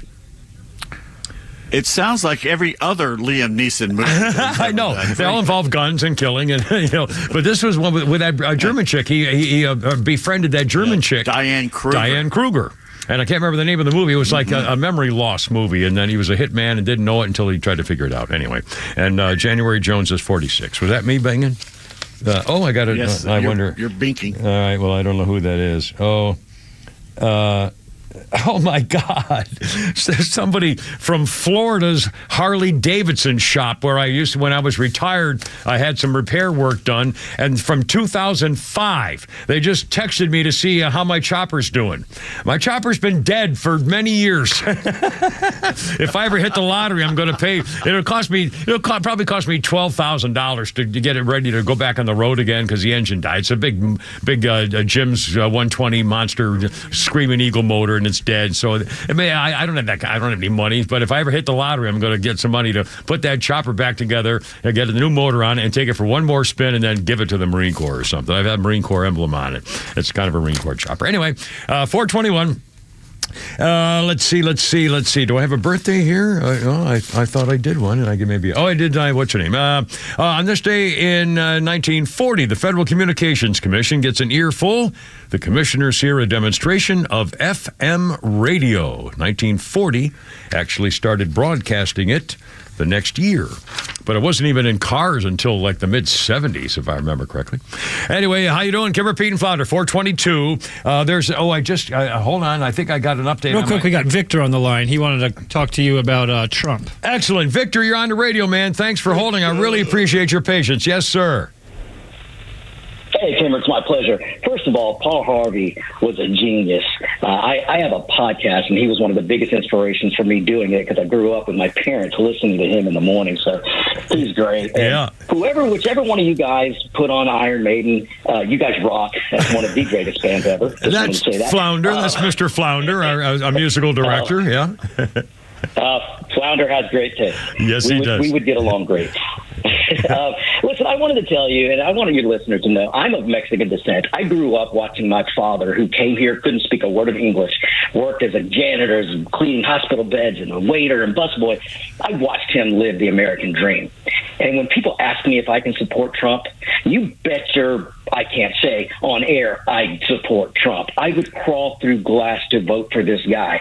When you compare what the Democrats are, look, I grew up all my life being told I had to be a Democrat. You're a brown guy. You got to be a Democrat. Right. Well, let me tell you, I mean, Trump is the guy that's going to give us more freedom. It ain't going to be the dementia patient. So, and Kimmer, I have one question. Favor, please. Yes. Can one of you guys ask your program director to check his email? I've got an email. He's going to want to see it. So I would appreciate it. We'll put you on hold, and Flounder will get your address or whatever, and we'll definitely take care of that. How about that? I appreciate it. All right, Victor. Hey, and by the way, Victor, there's a story breaking in the news today about how Matt Gaetz, in fact, I got it here somewhere, and I can't put my finger on it, but somewhere in here I have a story about Matt Gaetz, the congressman from Florida, who's extremely upset with people like Delta Airlines who are giving free first-class airline trips to all these kinds of cities for illegal sneak-ins who are being flown all over the place, including secret flights by the administration to get rid of the Democrat cities. And that's got to be so offensive, not only to immigrants who signed the book and did the right thing and worked their butts off to get to be part of this country, and also the people who can't afford their own health care. California is now giving all the illegal immigrants free health care. Mm-hmm. It is a slap in the face of people like my father who came here the right way. He came here legally, and he had to re-up his visa every few years. He did what he had to do, and he did it the right way. It's a slap in the face what the Democrats are allowing illegals to do. It is. And I tell you, Timmer, I told somebody today what I should do is move to Mexico, relinquish my United States passport, come back, sneak across, and then everything will be given to me. What a horrible thought. I know you'd never do it, but what a horrible thought. I mean, really? I wouldn't do it. I love my country too much, but I tell you, that's the retirement plan today. Yeah. Go to Mexico, become a citizen, sneak over here. Yeah, I love it. Hey, listen, thank you, Victor. Semper Fi, my friend, and God bless America. I really appreciate your chatting with us today. You have a great weekend. You bet. You're welcome, Thanks. Kimmer. I love the show. Thanks so much. 425 with the Kimmer, Pete, and Flounder. Flounder's Funnies coming up here, too. What's the matter? I hope Victor doesn't have incriminating photos of one of us he's going to share with the program director. Well, again, he said they'd enjoy it, but he didn't say that we'd enjoy it. Again, he said our boss would enjoy it. So I'm not sure what that means. It could be an issue. It could definitely be an issue. Anyway, by the way, more breaking news. There's another batch of documents just got released. Hold on, I got it here on my new iPad. Third batch includes allegations that sex trafficker trolled nightclubs for underage girls. Jeffrey Epstein, disgraced financier.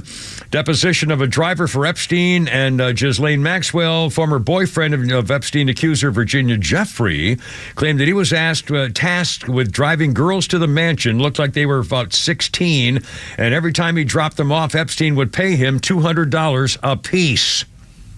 He alleged Epstein, Jeffrey, and Ghislaine Maxwell would all go out to clubs to pick up girls and try to find them to bring back for Jeffrey. A deposition of his accomplice, another image of Epstein's phone records. Messages, quote, she's wondering if at 2:30 is okay because she needs to stay in. Oh, my God.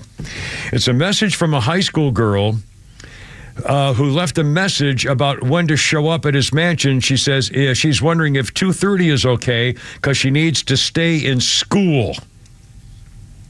The trafficker required so many massages from so many different girls because he needed to have 3 orgasms a day. It was biological, like eating. The documents include the names of Jess Staley, a former J.P. Morgan Chase banker who resigned over his ties to Epstein, and former Secretary of State Hillary Rodham P. Stinky Fart Cabbage, who was mentioned as part of a request to gain information about people in his orbit. In other words, she was looking for blackmail information from Jeffrey Epstein. Hillary Rodham P. Stinky Fart Cabbage. Let's see. Previously, they were redacted. Jeffrey tried to depose the president as part of the lawsuit. A judge denied her request. Glenn Dubin has been on many of these unsealed documents. He's a co-founder of Highbridge Capital Management, involved with philanthropic endeavors, given federal candidates hundreds of thousands of dollars. He and his wife are friends with the Maxwells and saying, we didn't do anything wrong. Well, there are some girls who are saying, the hell you didn't. You sure did. They once visited his house with a disoriented 15-year-old Swedish girl, didn't know where she was, and they had asked her for sex, and they took her passport away. Yeah, that's your guy, Durbin. Anyway, this goes on and on and on. There's so much more trolling clubs paying $200 a piece to bring a girl to his mansion to learn how to give massages to his guests. Holy smokes. I mean, this is really, really filthy. All right. We'll talk after we're going to do a 4:30 break here in a couple of minutes. We got a Flounder's Funny coming up too, and we'll talk about the Golden Bachelor. Yeah, keep looking. Maybe you'll find her. I never did. 428. But first of all, if you haven't seen this video, I don't get this at all. I think they're trying to make up something on social media about the creature at the Miami Mall. Have you heard about this? Bayside Marketplace, downtown Miami, the other night, shut down. A group of teenagers was throwing fireworks at each other in the open-air shopping mall. And some people thought it was gunfire, so they called 911. And if you haven't seen the video, in fact, Flounder and I were both looking at this earlier, I can't believe it. There must have been 100 police cars. They were backed up so far, the police car at the back of the line trying to get to this mall would have been in another county. And apparently the airport was shut down for a short period of time. 61,000 homes were without power. 1 to 2 witnesses claim 0 ground footage. So it's kind of just not a lot makes sense here. It's just unbelievable. But you can see the string of police. I mean, there might have been 100 of them responding to some teenagers throwing fireworks at the mall. They arrested 4 kids. It was like 9 o'clock at night or something. That's the amount of police cars if there was an assassination attempt on a political figure or something like that. Or 9/11. Not teens fighting at the mall. Yeah, an 80-story building fell over. You get a lot of this is unbelievable. And by the way, those who are analyzing footage of the scene have developed a theory that it was an alien creature causing the problem. They claim the footage showed 10-foot creatures on camera. Fired at inside and outside Miami Mall. Authorities are we're not telling people the truth about why Miami had the biggest police response ever seen in America. Anyway, more coming up. 4:30, and Halle Berry and her little bear, her big bare feet right near the dog poop. And people say, what in the hell are you doing, girl? 4:30, Kara Pete and Flounder right here.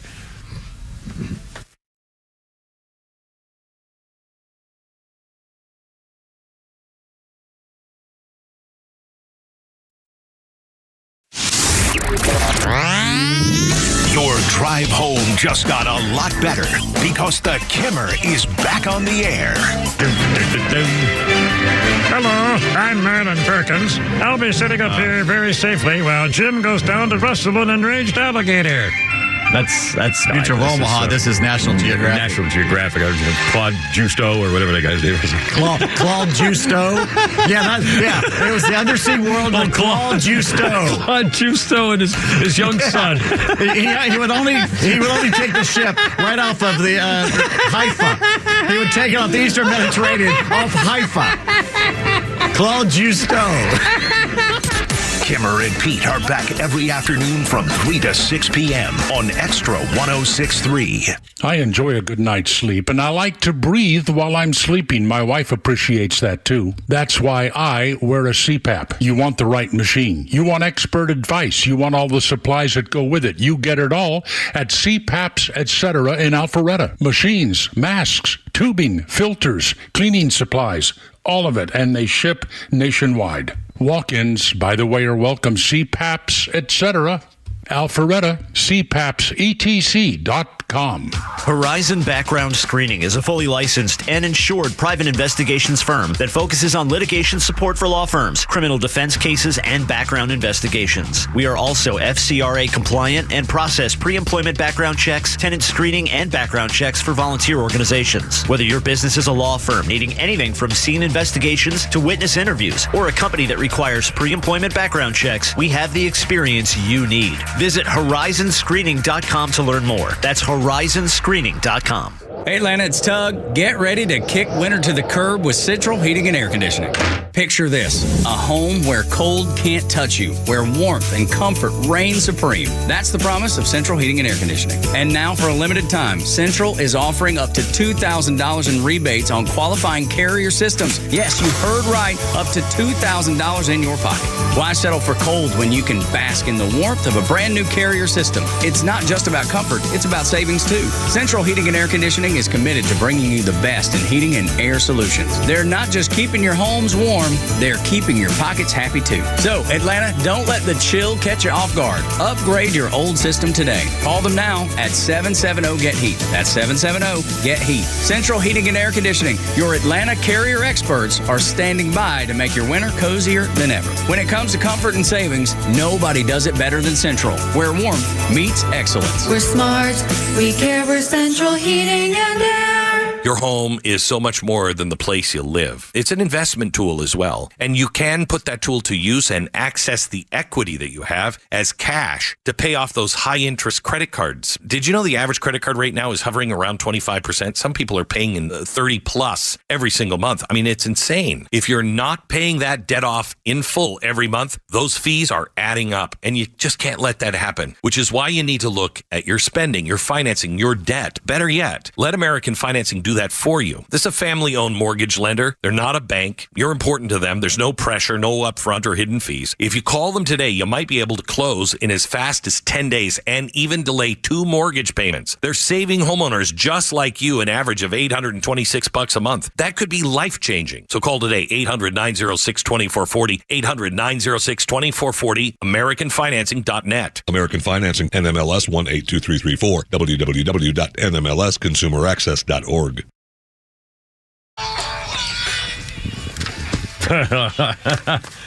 Yeah, take the lead out here. Look out, here we go.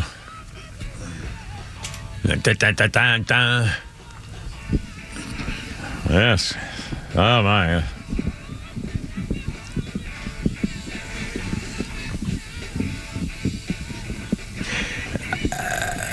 Oh, my.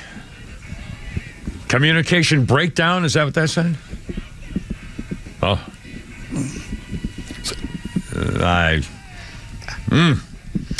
You know, it's not exactly dancing music. I don't know. 1969. What are you talking about? It's rock and roll. Oh, my God.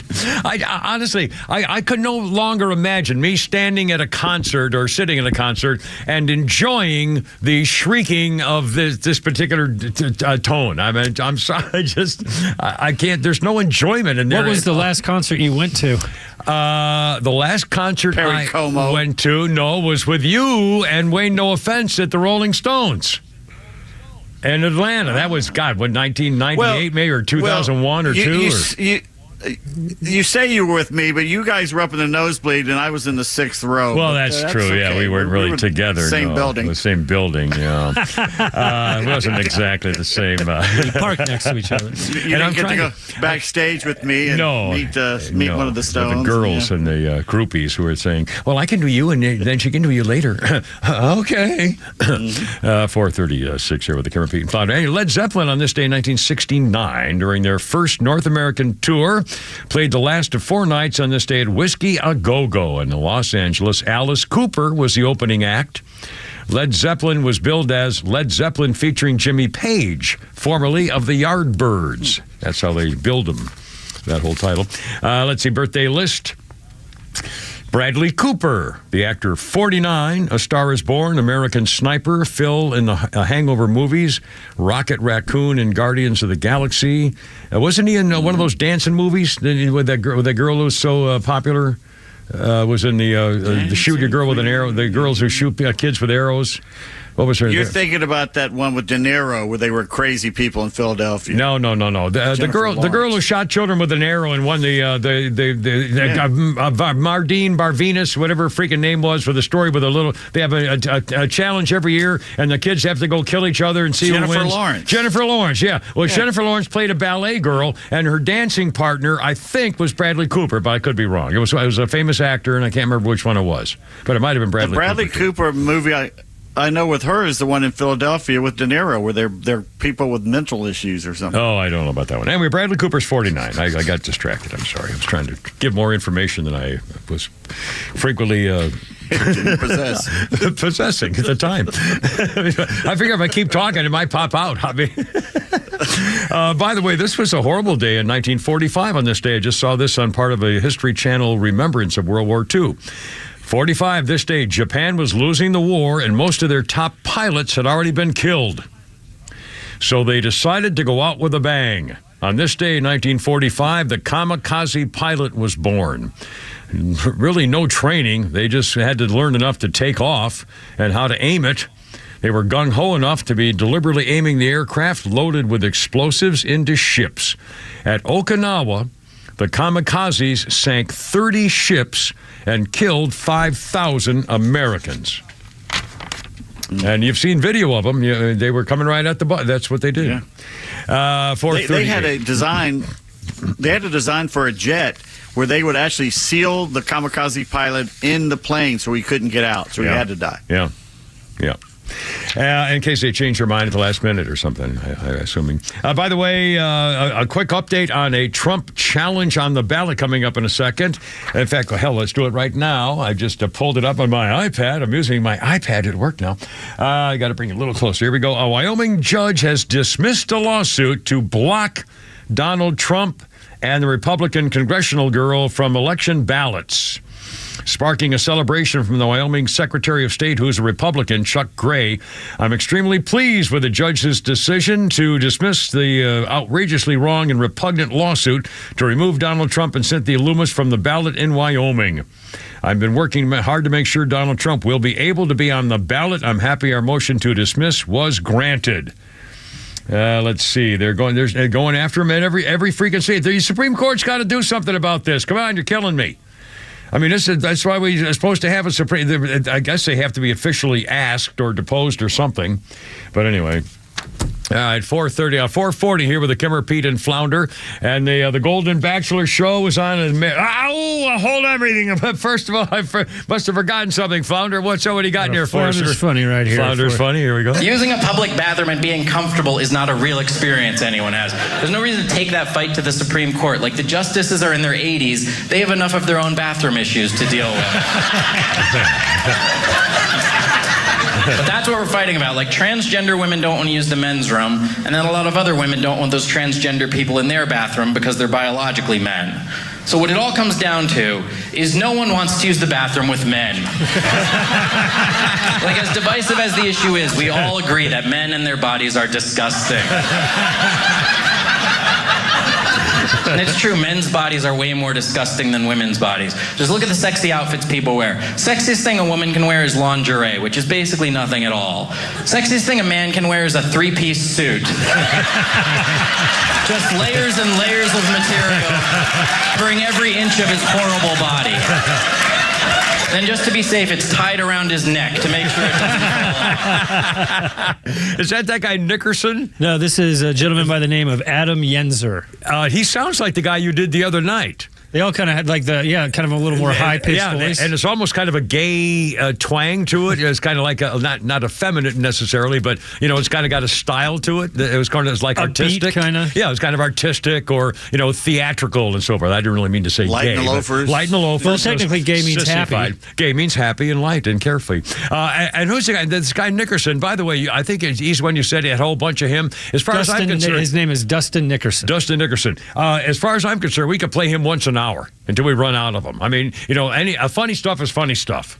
So don't ever feel bad about it. We played him last week. I don't care. If he's funny and people are laughing, I want to play him again. Going into the new year, the new Fix the Kimmer show, change the Kimmer meeting coming up here next week. That'll be one thing.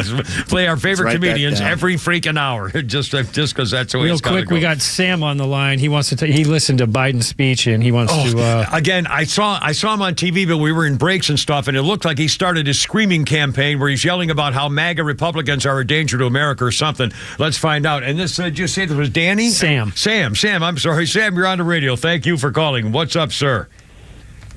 Hi, Kimmer. Hey, Pete. Yes, sir. Hey. Hey, Kimmer, that speech, I tell you what, MAGA don't like what America is today. They don't like multicultural. They don't like where our freedom of expression is taking us. And that's why MAGA's attacked the police, and they attacked America 3 years ago. They want Donald. Wait. Are you saying MAGA attacked the police 3 years ago? Well, when did MAGA attack the police 3 years ago? January 6th. They didn't attack the police. The only cop who died on January 6th didn't die on January 6th. He died of natural causes several days later. 1,000 videos of MAGAs attacking police and putting Oh, my God. That's why they want Donald to be dictator, so he can force everybody to be MAGA. Why did you lie? Why did you lie to me to come on this? Hold on. Let me ask you a question, whatever your name is, because I assume you lied about your name, too. You're welcome to call the radio station, but from now on, if you call, don't lie to Flounder. When you called you Flounder, you wanted to talk about something totally different than... you wanted to complain about Joe Biden's speech. Yeah, you told me that you wanted you're a slimy little lion puss face there, Sam, or whatever your name is. You told a lie, just like your typical Democrat. Just like your Democrats, you told a lie to try to get on the radio, to try to embarrass the Trump supporters, instead of acting like a man, instead of a dickless wonder, a freaking slimy little Democrat like all you guys who are willing to do anything like your typical Nazi to prevent the other side from being part of the election. How could you possibly live with yourself when you do stuff like that? No, I don't want to talk to you. You can give me Kimmer all you want. The next time you call in, tell the truth, and we'll let you on the radio. But you're banned for now because you're a dirty, stinking, pus-filled liar. I hate liars. You know, you're a little punky little punk. Jesus, I mean, honestly, if you're gonna, why would you do that?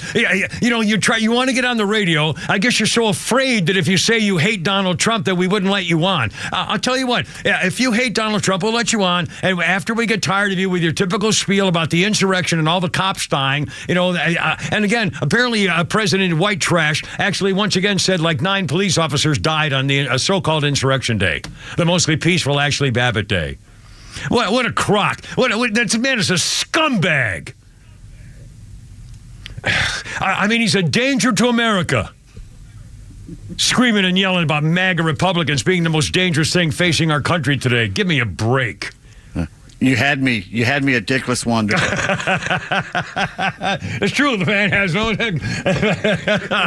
I mean, seriously, you punk, you lousy lying little punk. You little sissy little pansy punk. And by the way, if you want to face off with me anytime, I'd love to do it. I mean, you know, you challenge. When you're challenging us, that's what you're doing. Well, come on down, baby, and bring your friends. This is crap. I'm sick of these people. You can all go to hell in a burning bucket of crap. Seriously. Once again, you'll be leaving the building by yourself. 5:45 with a Kimmer, Pete, and Flounder. Oh, look out. Here we go.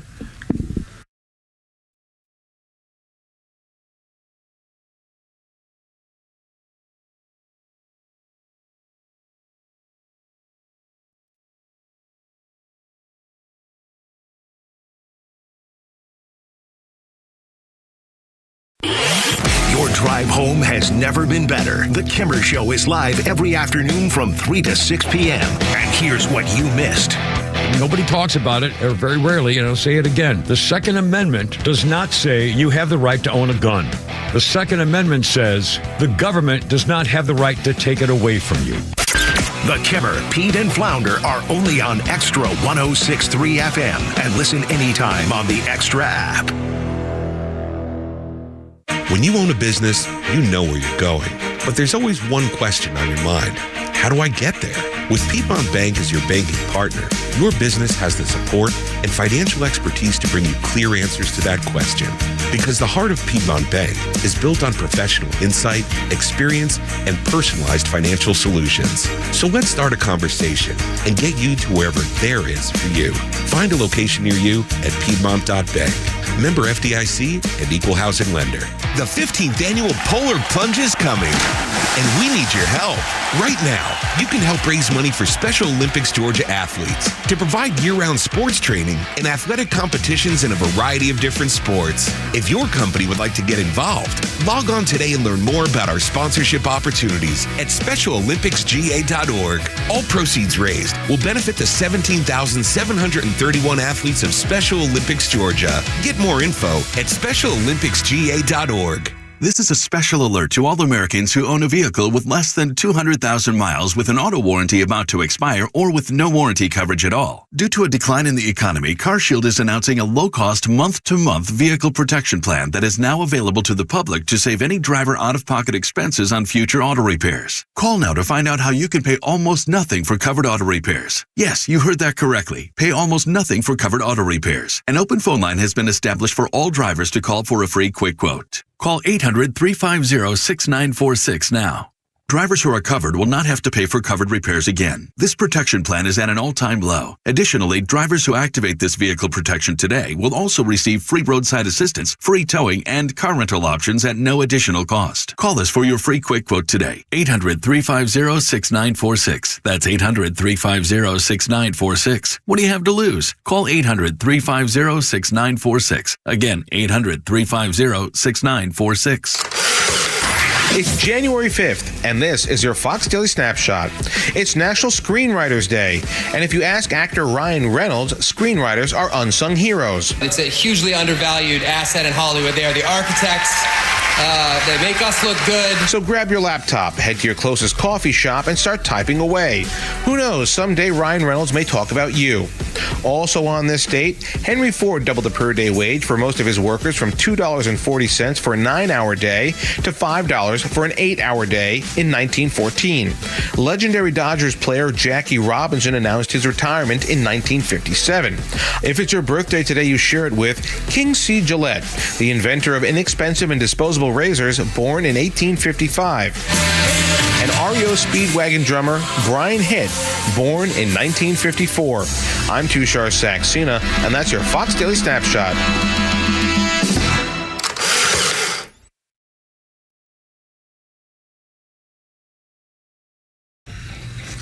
Dun, dun, dun, dun, dun. And begin the screaming. Dun, dun, dun. Is that our guy back? Excellent. Hold on, Rich, be with you. I got a phone call here you want to hear. Oh, boy.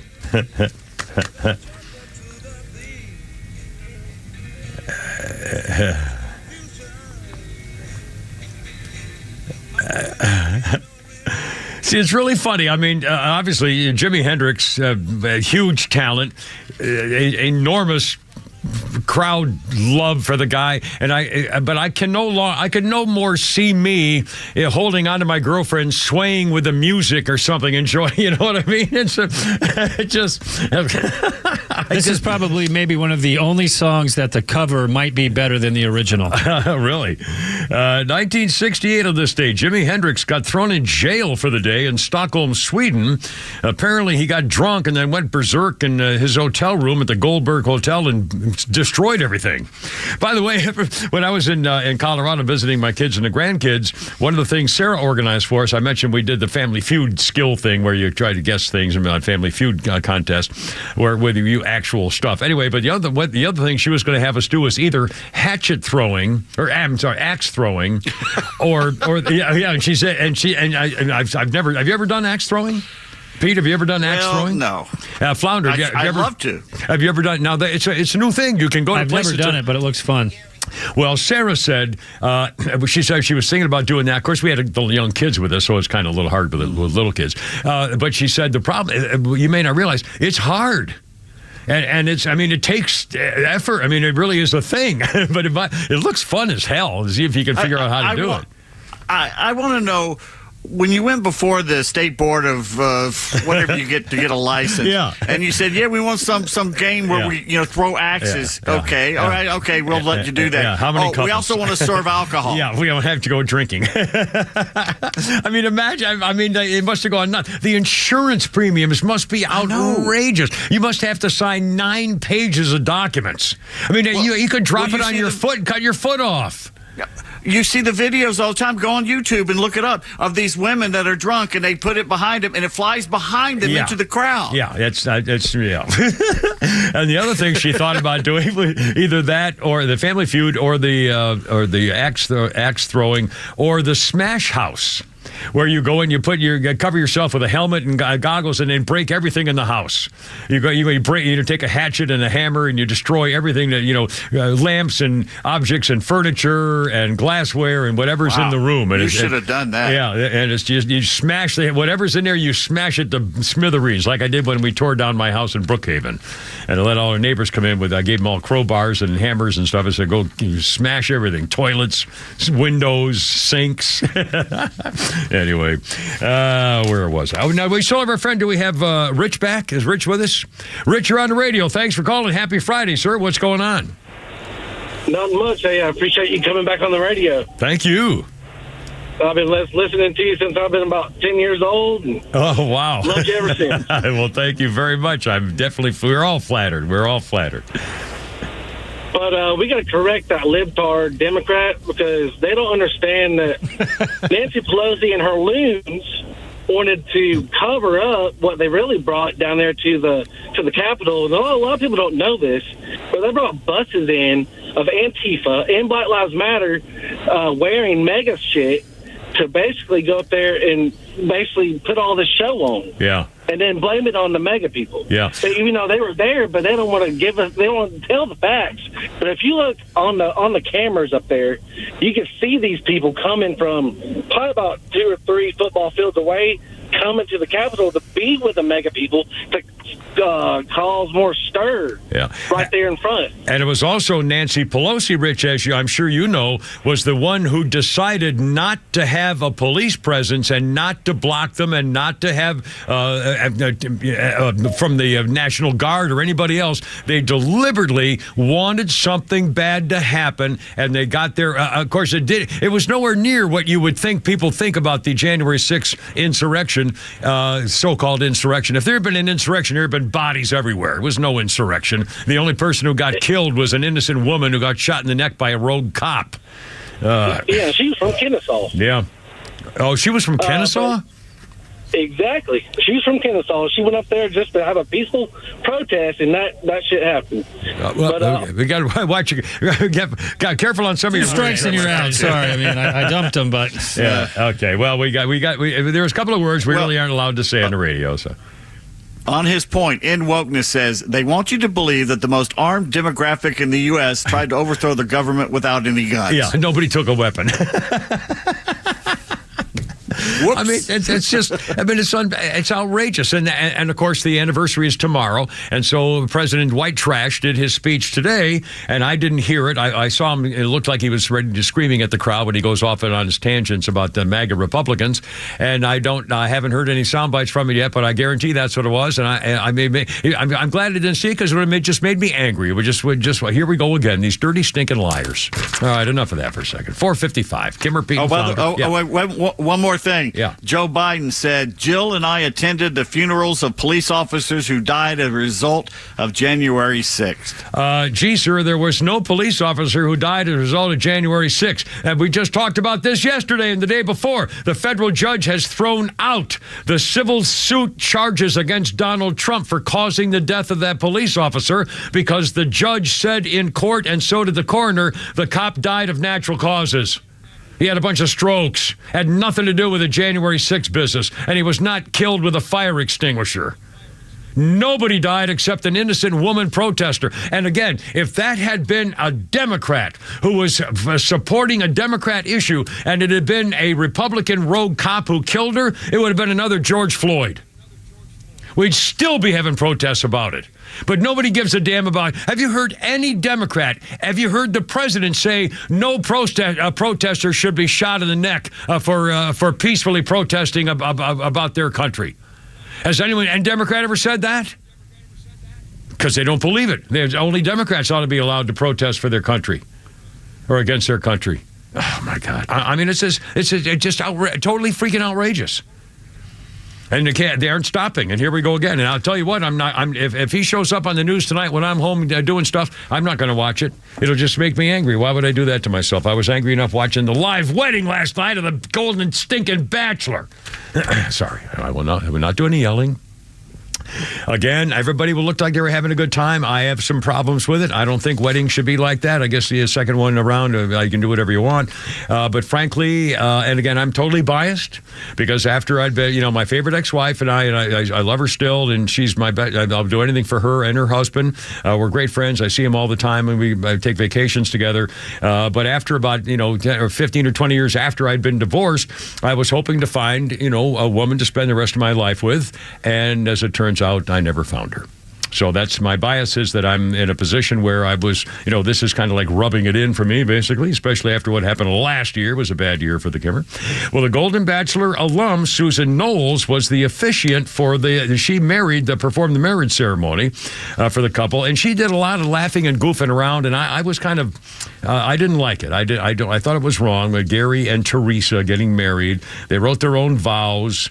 Some of my notes were the show, it was too gushy, and there was swarming of the families and the happiness in the crowd and the people, and it was just, I'm so jaded. I literally had to keep turning away. It took me a long time to watch it. Too many happy, shiny, happy Too many happy couples finding their true love. But again, you know what's killing me? All the other girls who were contestants he did not pick, most of them showed up, and almost all of them were wearing black. They were all wearing black cocktail dresses and black gowns. And then they showed the girls getting a sexy photo session, all the former contestants along with Teresa. And they showed them, in negligees doing their and I went, oh, God, come on, lady. You get a little extra cottage cheese going there for you. I don't know if I want to be bragging about that or not.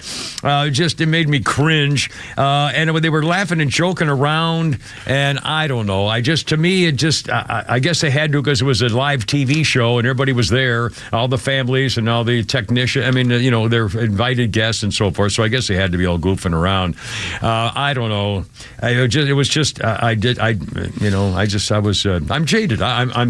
too bad. I'll get over it. Everything's fine. I got my life going on. If I were still married, I'm going to be doing about 2 hours from now. I can tell you that right now. If I was still married, I wouldn't be doing what I'll be doing when I get home. What are you going to be doing? I can't remember offhand. By the way, I think one of the bad parts of the ceremony last night live on TV for me was at the vows when they were exchanging vows, and Gary, I think he gave away something when Gary, he looked her in the eye, he took her both hands in his, and he said, "You had me when you pulled out that vibrating duck on our one-night stand." Yes, I think that sort of revealed a couple of somethings about Gary and Teresa, the wrong one. He picked the wrong girl. Sorry. 5 o'clock, Holy Crap of Sports is coming up, and excellent stuff. Halle Berry almost in dog poop with bare feet. My goodness. And we got it all. Stand by with the Kimmer, Pete, and Flounder right here. Look out. The Kimmer Show is back every afternoon from 3 to 6 p.m. only on WFOM Marietta, a Dickey broadcasting station. Extra 106.3 FM.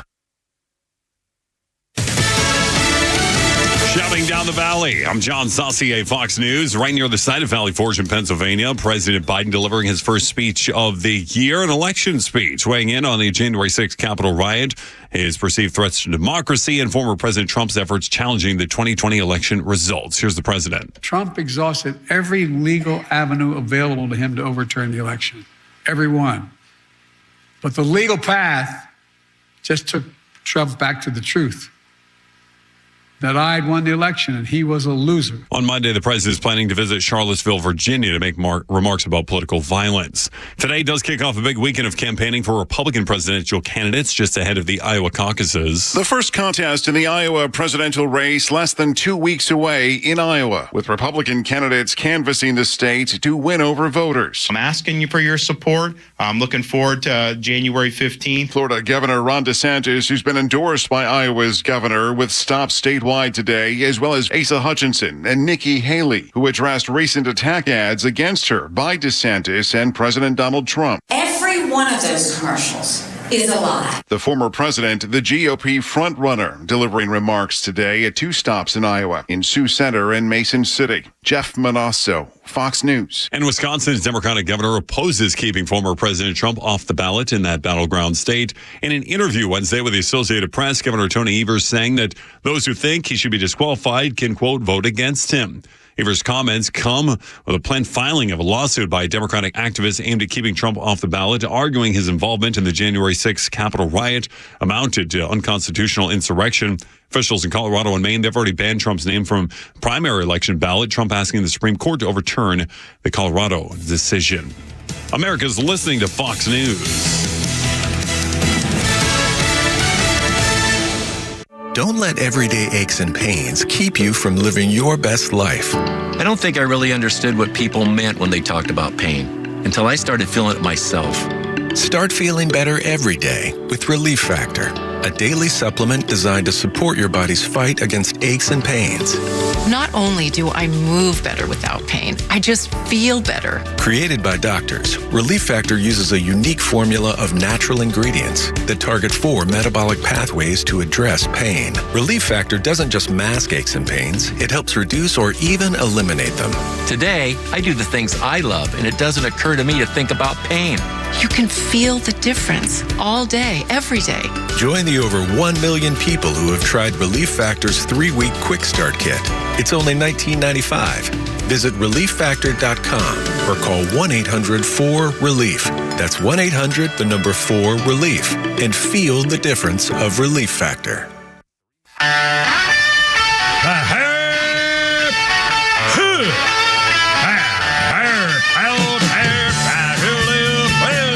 Let's get it together, ladies. Left shoulder, right of bike. Ready on the dog. Target. There. Road guards out.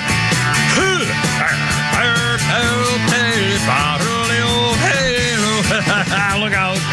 It's only me. It's only the Kimmerhouse going 503 with Pete Davis and Flounder. And it's Let Her Rip Friday. Anything goes just like every stinking day, because what the heck?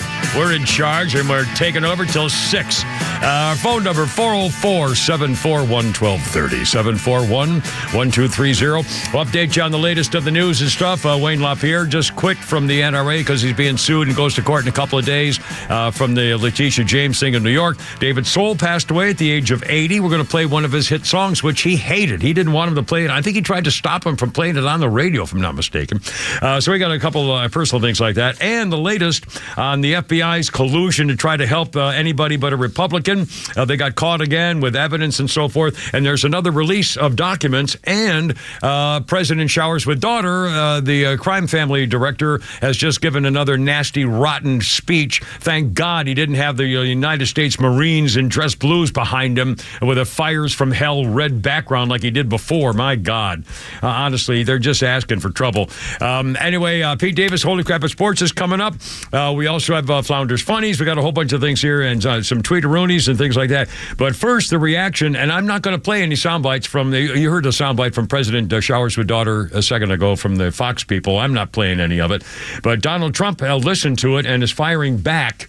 And I'm looking at my iPad. This is so exciting. I'm actually dragging my social media skills into the actual radio program. Donald Trump said, whoops, oh crap, what happened? Ah! Oh. No, what happened? I don't know what happened. I hit it. Oh, here, I got it back. Gee, I started spinning around and went black and then a circle spinning and I had an X and it came back to the thing. So, I don't know what I did. Anyway, let me try this again. I like my new laptop. Okay. President Trump says former President Scuzzbag is a true threat to democracy while reacting to Biden's campaign speech marking 3 years since the Capitol riot, it says here. Biden delivered a campaign speech in Pennsylvania, not far from the Valley Forge, apparently. Spent most of it attacking Donald Trump. Biden said Trump is trying to steal history the same way he tried to steal the election, while saying the results prove that he was a loser. Donald Trump has fired back. The Democrats rigged the last election. They're trying to do it again. It won't work because they've shown how bad and incompetent they are. Joe Biden's the worst president in the history of the United States. He's incompetent. He's crooked. And in many respects, he's a Benedict Arnold. He's destroying our country like no one else has done before. Look at the crisis in the southern border. The United States' invasion of millions of people from prisons, mental institutions, terrorists pouring into our country from God knows where. And he's responsible, said Donald Trump. We're a failing nation, a nation in decline. It's all because he's the worst president in the history of our country. Because of his gross incompetence, Joe Biden's a true threat to democracy. This is not a time for us to have a mentally challenged president. And it goes on and on and on. But I mean... we got breaking news here. All right, sir. The Supreme Court will take up the case of President Trump being removed from the ballot in Colorado and Maine. Oral arguments February 8th. Outstanding, sir. Oral arguments February 8th. Boy, would you like to be in that courtroom? Oh, man. Now, in fact, I'm trying to remember, don't they go live audio recording or either go live or you can stream it live or you can get it recorded later? I think they have audio recordings of the Supreme Court hearings. Possibly, but I don't think that branch would be live. What do you? I can't imagine, but I think they... I mean, obviously you have to have a recording, so documentation and all that stuff. But I don't know if it would be live. Yeah. All right, now, hold on. Oh, now, why is it okay, I'm trying to scroll to get the story. Don't allow. I don't want Fox News to use my TV provider. Oh, my God, it went back to the thing. All right, now, I'm trying to find I'm trying to find the story of the Wisconsin judge. But it won't scroll. There we go. Okay, there's that. But now, somewhere in here should be the Wisconsin judge story, because it's brand new. Flounder's helping me out. Now, what happened there? The right finger. So I'm just going to take you... All right, that's Fox News. Yeah, just takes the right finger. Well, but see, it's not doing what it should do. We have to sign out and go back again. There we go. I don't know what that means. Anyway, the judge in Wisconsin has ruled that they do not have the right to keep Donald Trump off the ballot. It should be right there. It's got to be quickly up I here wish people it's a could brand new see story. this. Sorry, I'll find it. Anyway, I can tell you from looking at the last time, Wisconsin judge says you do not have the right to keep... Here we go. I got it right here. Wyoming. I said Wisconsin. I'm sorry, an idiot. Wyoming. Give me a break. Wyoming judge dismisses effort to bar Trump from ballot. And so they're very pleased with it. So they tried to keep him off the ballot in Wyoming, of all places. And, of course, there's a Republican Secretary of State or whatever, and he says, thank goodness. But, again, they tried to block him from the ballot in Wyoming. And the judge said, no. And now, would you say February, what, Pete? Do you still have the story there? 8th. February 8th. Oral arguments on whether or not the United States, independent states, have the right to block a presidential candidate based on how they define the word insurrection, I guess. That's what it's going to come down to, whether a person who has been unofficially linked and never charged with insurrection could be banned because of leading an insurrection. It's got to be 9-0. It's got to be 9-0. How could anybody not to realize that you can't do that? This isn't America. Honestly, Obama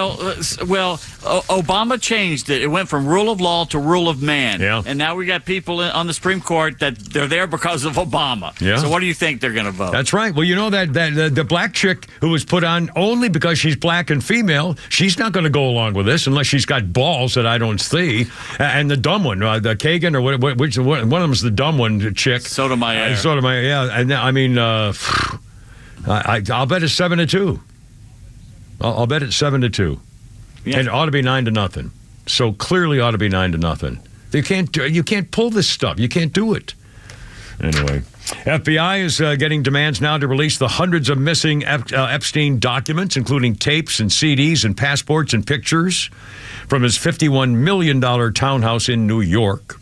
They were discovered in several rooms, but the FBI didn't capture the stuff and take it with them. They instead took pictures of it, then came back a few days later to pick it up, and it was gone. And then suddenly later on, their lawyers, a lawyer for the Epstein people said, I've got this, here it is. This, I promise, this is the exact same stuff you looked at before. We did not change the content. We didn't leave anything out. I promise you we would never have done that about Mr. Epstein or anything evident. Okay, where is it?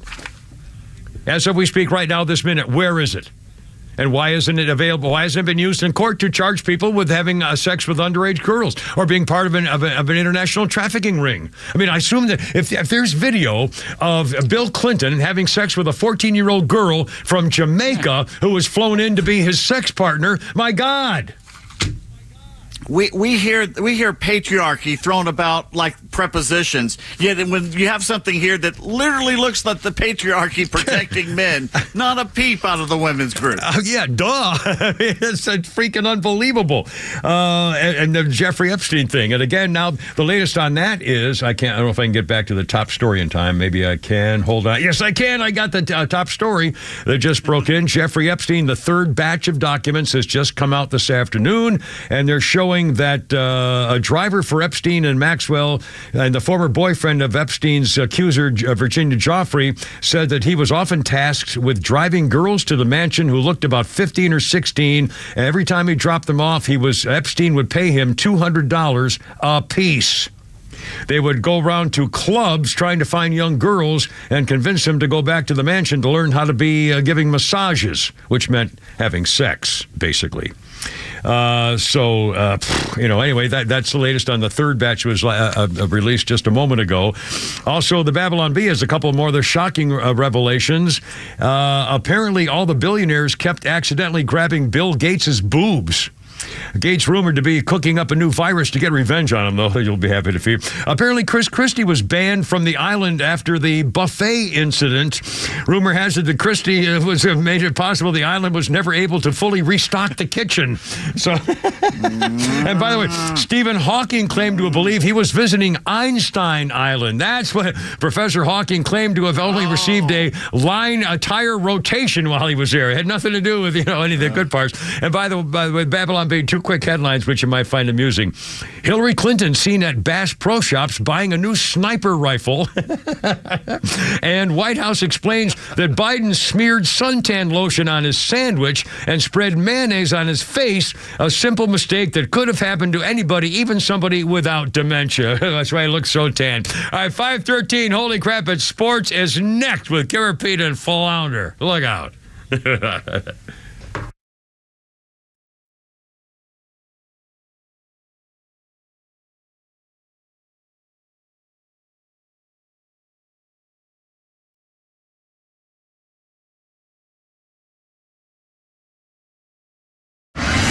With international conflicts running hot and Israel at war, you can trust Extra 106.3 to bring you the latest breaking news throughout the day and the conservative voices you trust for all the latest. Hamas is a terrorist organization, and anybody who supports the terrorist attack on Israel should be released from this country and sent away. Israel at war, with live updates all day. If 9/11 happened to us again today, I wonder what the hell the reaction would be. From Atlanta's only conservative news and talk station, Extra 106.3 and the Extra app. Hey Atlanta, it's Mark from the Safe House again. It's time to just lock them up. Just lock them up. And I bet you think I'm talking about lying Joe and Hunter Biden. While that's a great idea, what I'm really talking about are things like guns, important paperwork, and extra cash you may have just laying around the house. The deals on Safe are hot. Drop by the Atlanta Safe House and save hundreds and hundreds of dollars on a quality safe. No appointment needed. Drop by the showroom in Ackworth and let the safe experts help you pick the safe that's right for you. Or go to AtlantaSafeHouse.com. What's your retirement plan? Master Plan Retirement Consultants specialize in constructing plans designed to meet the challenges you could face over the course of a retirement. As holistic retirement planners, we cover tax, income, Social Security, legacy, healthcare, and long-term care planning. Our strategies are designed to maximize your retirement savings and income while minimizing taxes and protecting your assets from forces that could disrupt your retirement, providing peace of mind. A fiduciary advisory firm, Master Plan Retirement, works with you to create the potential for a sustainable retirement and a legacy to be remembered. Join us on our weekly radio show, Retirement Roadmap, every Saturday at 12 p.m. on Extra 106.3 as we discuss retirement topics for today's financial environment. Episodes can also be found on YouTube and on your podcast platform. Find us at masterplanretire.com to schedule your complimentary consultation. Master Plan Retirement Consultants. Plan well and prosper. Advisory services offered through Master Plan Retirement Consultants, Inc., a registered investment advisory in the state of Georgia. Insurance, tax, and commodity services offered through Fricks & Associates, Inc., DBA Master Plan Retirement Consultants. The aforementioned are affiliated companies. Millions of guys suffer from erectile dysfunction. That's 1 in 4 men. And I can tell you, I'm one of them. If you or someone you know suffer from ED, Peyronie's disease, or PE, here's 38-year emergency room doctor and founder of Total Body Therapy of Georgia, Dr. Eric Deal. Patients who enter my office are often frustrated, hopeless, depressed, and embarrassed. I understand the problem, and I'm going to help you fix it. There are lots of competitors that don't have the credentials that I have. When you go to other clinics, you're not going to see a board-certified physician with the experience that I have. When you come to our clinic, you're going to see me. There's just not one therapy that can solve these complex issues. I'll do a complete history and physical prior to any treatment that we use. Take it from me, Dr. Deal. When it's not hard, it's really hard. Call Dr. Deal for your free one-on-one evaluation and resolve your ED, Peyronie's, or PE issues. Total Body Therapy of Georgia. 404-777-1911. 404-777-1911. Online at stopmyed.com. Oh, I'm here. Hold on, stand by. Everything's fine. 517. Yeah. Coming up, I have a couple of sad sports notes and sort of an interesting one. I'll stand by. But first, the important part of it. Holy crap, it's sports with B. Davis.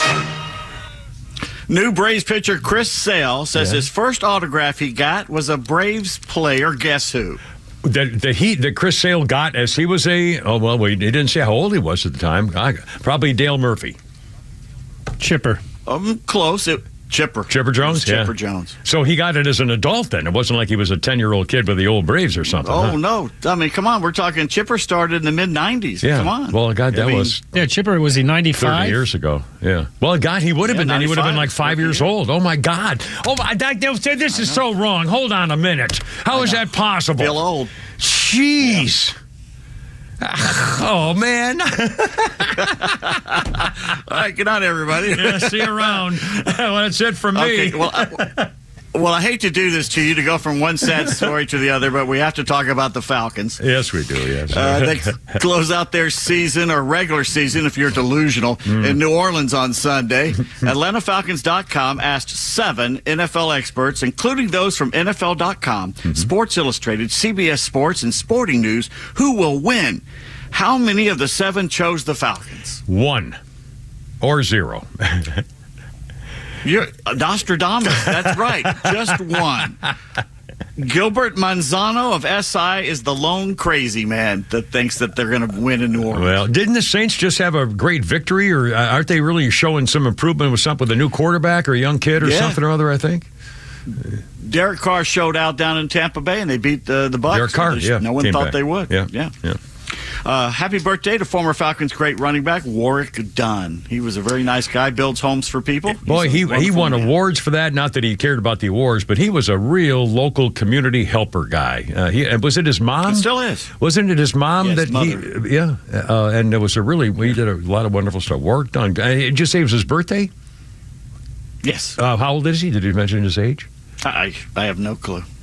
Well, then why would you mention it's his birthday if you wouldn't tell us how freaking old he is? Oh, my God. It's like a radio announcer. Our famous birthdays today, Warwick Dunn, Bill O'Reilly, Pete Davis, and he doesn't tell how old. Everybody wants to know how old he is. Well, I'm going to look it up while you're doing the rest of your sports. You look it up while I'll do the rest of this. I'm going to look it up right now. Quarterback Taylor Heineke is listed as questionable with his ankle injury, and Bijan Robinson needs just 88 yards to beat the Falcons' rookie rushing record. Really? What is the number of yards for the rookie rushing record, I wonder?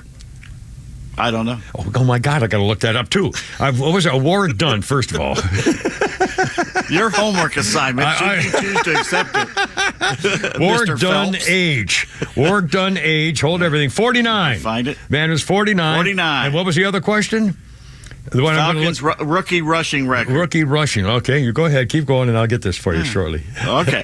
With all the liberal media trying desperately to cancel Aaron Rodgers after he dared to make a joke about the Biden court jester, Aaron's Jets teammates are not buying it. They just voted Aaron Rodgers the most inspirational player for 2023. He played all of 4 plays. Did you find the answer? Yes, I did. In fact, I have a list here of Falcons rookies, most rushing yards by Falcons rookie. Jarius Norwood in 2006, 633. Bijan Robinson, this past 2023, they call it 948. Like you mentioned, he's almost to 1,000. William Andrews, rookie season, 1979, 1,023 yards. And the holder of I don't even know that. The holder of the Falcons rookie rushing record is Tyler Algier from 2022 with 1,035 yards. I don't even remember him. Yeah, the year before. Tyler Algier, he came out of Brigham Young, one of those schools out there. He had a hell of a rookie. Well, you know season. what? We were running all year. Well, I know, but we weren't working that year either. We were doing podcast stuff, and I think my whole life was all messed up for that whole time. I think I ever watched a Falcons game. I'll bet you that whole year. I'll bet you. Anyway, so the record is 1,035, and Bijan has 948 yards right now. So he needs less than 100 to go over to beat the record. Mm-hmm. Excellent. All right, sorry, I shouldn't have been interrupted. Georgia. Yeah. No problem. Georgia offensive lineman Tate Ratledge announced he's going to return to school for the 2024 season for the Bulldogs. Good news there.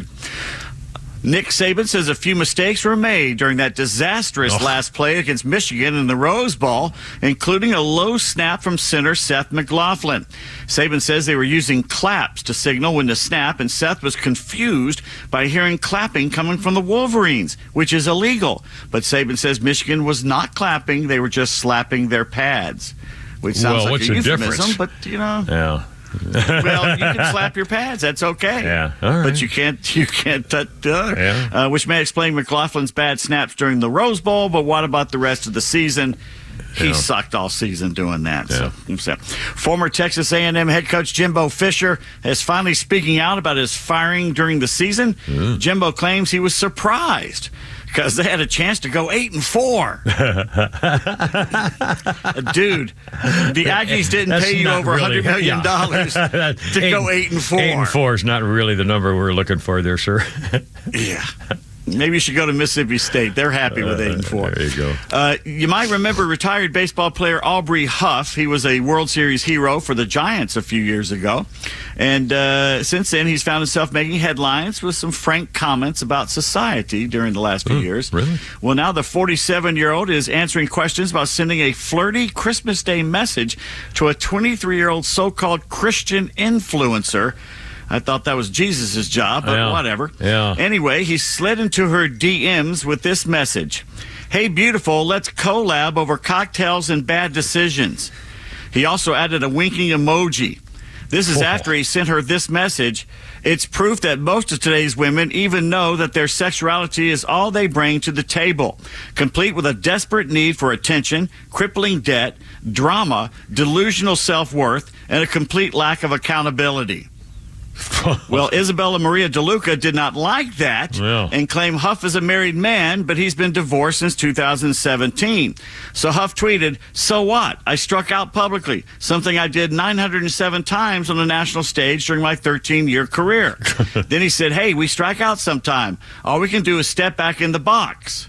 In a manner of speaking, I guess. Theoretically. When another tweeter suggested that DeLuca may not have been Huff's type, he disagreed. Oh, I'm her type.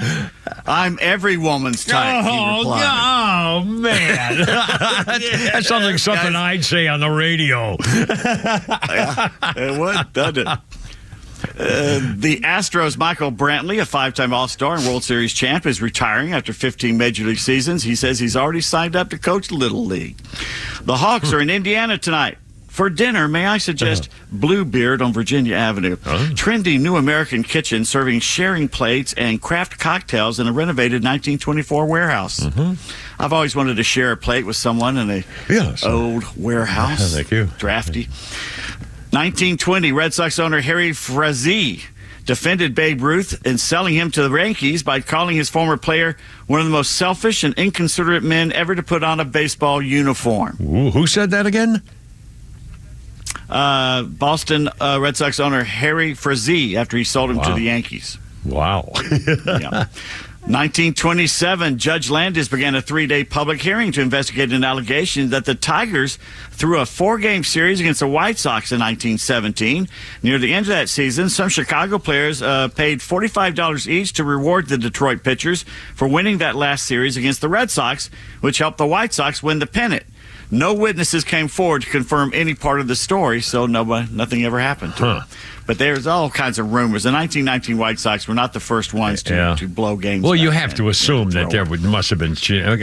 Well, hell, it was Kennesaw Mountain Landis who kind of put a stop to all the obvious sort of shenanigans. I mean, really, he was a tough customer, no question. He was.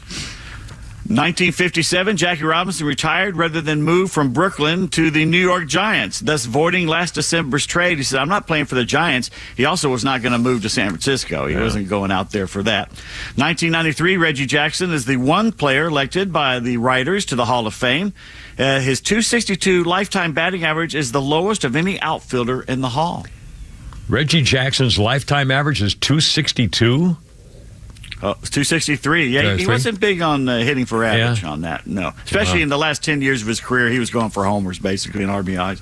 And in 1998, Don Sutton elected to the Hall of Fame. He won 324 games. Yeah. That's amazing for a guy who, in fact, I remember when I used to have golfing buddies who would take me golfing places at Atlanta National, we were warned that if you see like 8 golf carts racing down the middle of the fairway, get out of the way. It's Sutton and his boys. And I swear to God, they each one had their own cart. It was like 8, 9 guys, and they would hit when they're ready. There was no waiting, and well, you go ahead, Bill. Wait, no, you get up the tee and you hit it. They're all they're just flying down the go. They played 18 holes in like an hour and 40 minutes or something. They were known for just boom, bam, just get out of the hell out of the way. And they were also known for playing like $1,000 a point, where bingo, bango, bongo, and 3-putt problems and stuff like that. And there were some big money games going on at Atlanta National with Don Sutton and those guys for a long time. And I saw them out there a couple of times. I actually witnessed that as they were racing around. It was pretty cool. Anyway, and he died several years ago, didn't he? Yeah, died way too early, frankly. Yeah.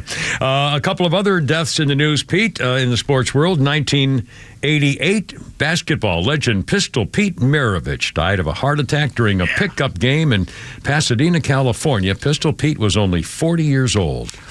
And also on this day in 2004, 20 years ago, baseball legend Tug McGraw, better known to some of you as the estranged father of country music star Tim McGraw. Tug McGraw died of brain cancer 20 years ago at the age of 59. And one more sports Both of those thing. Some of my favorite players. Both of those. Wasn't he the one who would spin around and get real nasty? Oh, no, that was Hebrowski. No. I was thinking. Al Hebrowski. The Mad Hungarian. Yeah. And one more sports thing. On this day in 1934, both the National and American Leagues decided for the first time in 33 years to use the same size baseball, which seems to make perfect sense to me. 529. Flounder, we have some breaking news, I think. The Judicial Watch files $30 million wrongful death lawsuit against government on behalf of Ashley Babbitt's husband and estate. Outstanding. It's about time somebody did it the other way. Outstanding. The lawsuit includes claims against the U.S. government for wrongful death, assault and battery, and various negligence issues. And they've got to sue that cop. I mean, it's the Washington Police Department. Apparently, another scenario has happened where he fired his weapon when it wasn't needed to, and I think he's been taken off duty. I'm not sure if he's been fired or anything like that, but I believe he's been taken off active duty. The same cop who years before left his loaded police pistol in a men's room somewhere, and someone had to find it. Say, anybody belong to this pistol over here? That's the cop who murdered Ashley Bachlor. If she had been a Democrat protester, they would call this a murder case without question, and you would have Ashley Babbitt statues all over America. If she had been a liberal. What a scot. Thank God they're suing. $30 million? Hell, that's not even near enough. 530, Kimmer, Pete, and Flounder. Here we go. Let it rip Friday. All right. Now we're talking.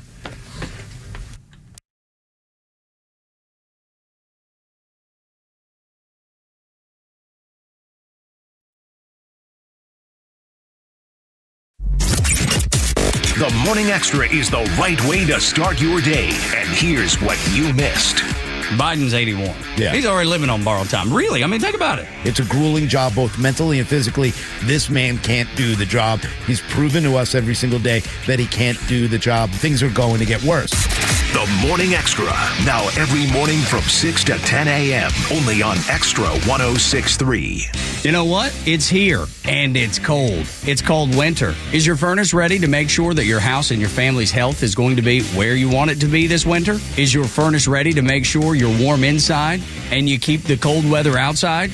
Well, if you're not sure, you need to talk to the folks at Central Heating and Air Conditioning. Central Heating and Air is one of the few second-generation, locally owned HVAC companies in Atlanta. With Central, you're not just a number, you're a member of the family. It's been that way since 1947, and it's still that way today. Give Central a call at 770-GET-HEAT or go to centralheat.com. Central Heating and Air Conditioning can fix what ails your house and possibly your family with home ventilation and air quality products, carrier warranty, Carrier peace of mind. Central Heating and Air Conditioning, your Atlanta Carrier expert since 1947. Call 770-GET-HEAT or go to centralheat.com. That's 770-GET-HEAT or go to centralheat.com. Calling all aspiring tradespeople. Ready to master a new skill to boost your career? Introducing the Blue Collar Virtual Trade School. Learn from industry experts from the comfort of your own home. Whether it's HVAC, plumbing, or electrical work, we've got you covered. Gain hands-on expertise through immersive virtual simulations and connect with instructors who have been in the field. Elevate your career potential. The Blue Collar Virtual Trade School, where future begins with a click. Visit thebluecollarvirtualtradeschool.com or call 678-916-6145. Traveling for the holidays?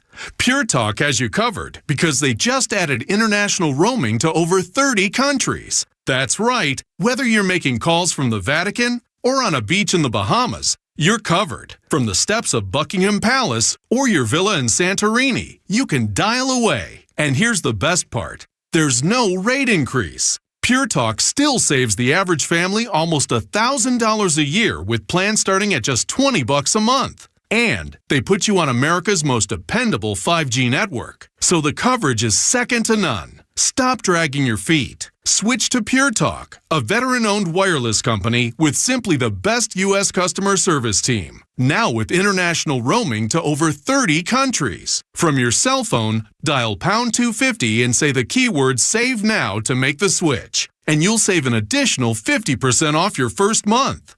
Again, dial pound 250 and say SAVE NOW to start saving on wireless now.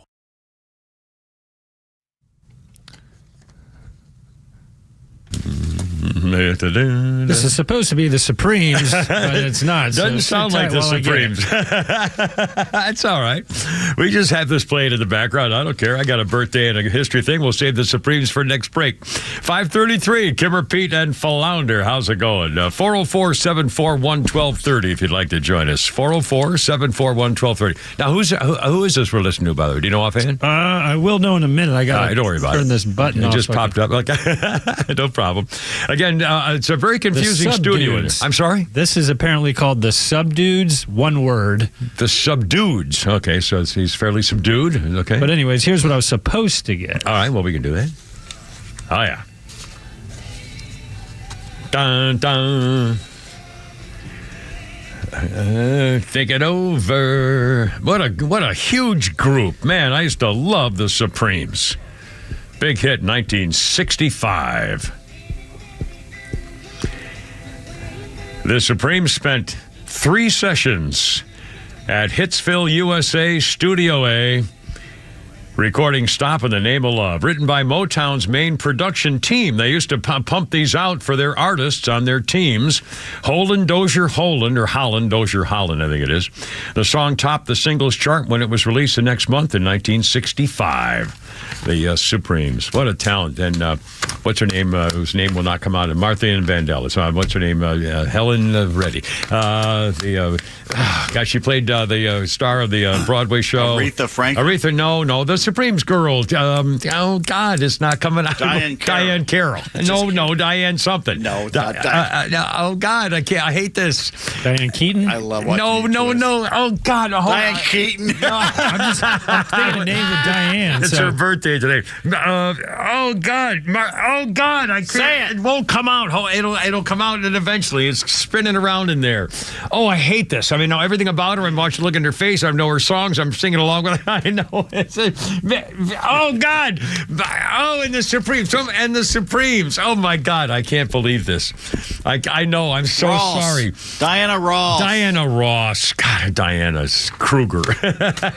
Jesus, I said Keaton. Oh Lordy, Diana Ross and the Supremes. I'm so sorry. This is pathetic. It won't come out. It's sitting in there and it just won't spin away. Birthdays include Pamela Sue Martin, 71 years old today. Pamela Sue Martin was from the old school Nancy Drew Mysteries on TV. A cute little tinky little brunette girl, kind of perky, cute, very pretty girl. She was also Blake's daughter, Fallon Carrington, on the original Dynasty. And she's Pamela Sue Martin, 71 years old today. Holy cow. Let's see on the history list. Excuse me. 1998, Sonny Bono was on a ski vacation at the Heavenly Mountain Resort in South Lake Tahoe, and he met the Heavenly Mountain Resort in more ways than one. Yes, he slammed into a tree and died. Sonny Bono, skiing accident, his widow, or his ex-wife, Cher, gave the eulogy to his widow, Mary, at her request. Which was nice. And I'll tell you, I almost, that was in South Lake Tahoe. I almost killed myself skiing in Aspen, in Aspen, where I tried to be the last run down, and I tried to downhill it like the Olympic guys do. And I'm not a good skier. I'm a medium. I'm an intermediate skier at best. I just like to go down the hill in long swooping stuff. Anyway, so I tried to go as fast as I could, and I got so out of control. I hit a mogul so out of control that I went slamming into a snowbank, and I hit it so hard I never found my ski poles. They went into the bank so far I never found my ski poles. My skis unsnapped, and I knocked myself out for it. I mean, I could have died. I could have killed myself. It could happen. So anyway, I can see where that was possible. Okay, 537. Why couldn't it have been the Kimmer? Oh, sorry. 404-741-1230. A couple of quick updates. The Jeffrey Epstein business, the documents, another release today showing that their driver used to go scouring for nightclubs and so forth and hangouts for young girls. And when he would deliver them to the Jeffrey Epstein mansion, he would be given $200 a piece, like a bounty. Also, some of the famous names include, this is going to get a little iffy, the Pritzker family from Illinois. Chicago's ultra-rich, powerful Pritzker family, including the Illinois governor, that big fat low J.B. Pritzker, who is a longtime Democrat socialist activist, and he's the guy who makes sure that poor people and black people should never have to pay bail when they get arrested. Let him out. His billionaire transgender cousin, Jennifer Pritzker, is very well known. She's funneled millions into universities, medical schools, gender clinics, and nonprofits in support of gender-affirming medical care. Having children lose their genitalia. That's the cousin Pritzker, along with the governor. And then there's cousin Thomas Pritzker in newly unsealed documents relating to the late pedophile Jeffrey Epstein. Virginia Joffrey claims she was trafficked overseas to have sex with Thomas Pritzker from the Pritzker family, who's now 73 years old. Pritzker happens to be the chairman of Hyatt Hotels and the CEO of the Pritzker Organization. Pritzker is the country's 9th richest family. They created the Hyatt hotel chain. And Joffrey says she was sent overseas to have sex with the owner of that large hotel chain. His name appears in the footnotes of her deposition. She told the defense attorney for the Epstein co-conspirator, Ghislaine Maxwell, that she believes she had been with Tom once, at least once, with a sexual encounter. And whether this will affect the family, well, as for Thomas Pritzker, the guy, people are saying he's the oldest and favorite son of the original founder, who has 3 sons. She doesn't think it'll be him being named in Epstein's headlines will bring him down. Tom and Penny, he's married. Tom and Penny live a very cocooned life. I don't think it matters to them what other people think. They come from a family where excellence was expected. I don't think these situations will impact them in the long term whatsoever. The Pritzker family, yeah, nothing will happen. Yeah, the head of the Hyatt hotel chain having sex overseas with underage girls who were flown in for the purposes of intercourse with an underage girl in a foreign country, from America to a foreign country. Golly, I'll bet there's something wrong with that. You know, some of these people think they're untouchable. Nobody is untouchable. I mean, I hope, again, we need the evidence. This is her testimony, but that's never going to hold up in court if someone wants to charge him. Plus, I don't know whether statute of limitations even applies to federally involved crimes, over federal jurisdictions. I don't know, if at all. And again, and by the way, now the Lippers are having some fun with this, too. Billionaire Jeffrey Epstein Associates funneled large donations to Vivek Ramaswamy. And other Democrats, several Democrats too. So now they're saying, well, somebody who knew Jeffrey Epstein was paying money to this guy Dubin. Yeah, I know. I mean, but again, they have to have the headline: Jeffrey Epstein associate funneled large donations to Vivek Ramaswamy. It means nothing. I mean, he knew millions of people. Yeah. What does that mean? Yeah, I know exactly. But it's a headline. It's so the liberal press can try to hurt the Democrats, help the Democrats' chances against any Republican. People, you don't hate the media enough. You do not hate the media enough. We catch them every day. They're doing stuff like this every stinking day. Anyway, 541 with the Kimmer, Pete, and Flounder. I want to know where the evidence is. The FBI knew about it, and they've been given some of it, whether it was the same stuff or not, from 2019. But I don't know. In fact, they had the. Well, hell, you want to play that soundbite again of the Amy Robach? Should we do that again? Yeah. Amy Robach was I got it right here somewhere. Amy Robach was the ABC reporter who, years before all this was breaking, had the goods on the Clinton ties to Jeffrey Epstein. And ABC News blocked her from reporting the story back in 2019. Ironically, not so ironically, they're trying to make up for it. ABC News was the first news report source over this past weekend to say that Bill Clinton will be named and expected to be identified in the document. So they kind of tried to be first this time, even though they blocked it last time. Here's Amy Robach. She was caught on it. She didn't know she was on mic. It was a microphone turned on. She was talking to someone else, and she kind of spilled the beans about what they had on Clinton and how she was not able to use it. I've had the story for 3 years. I've had this interview with Virginia Roberts. We would not put it on the air.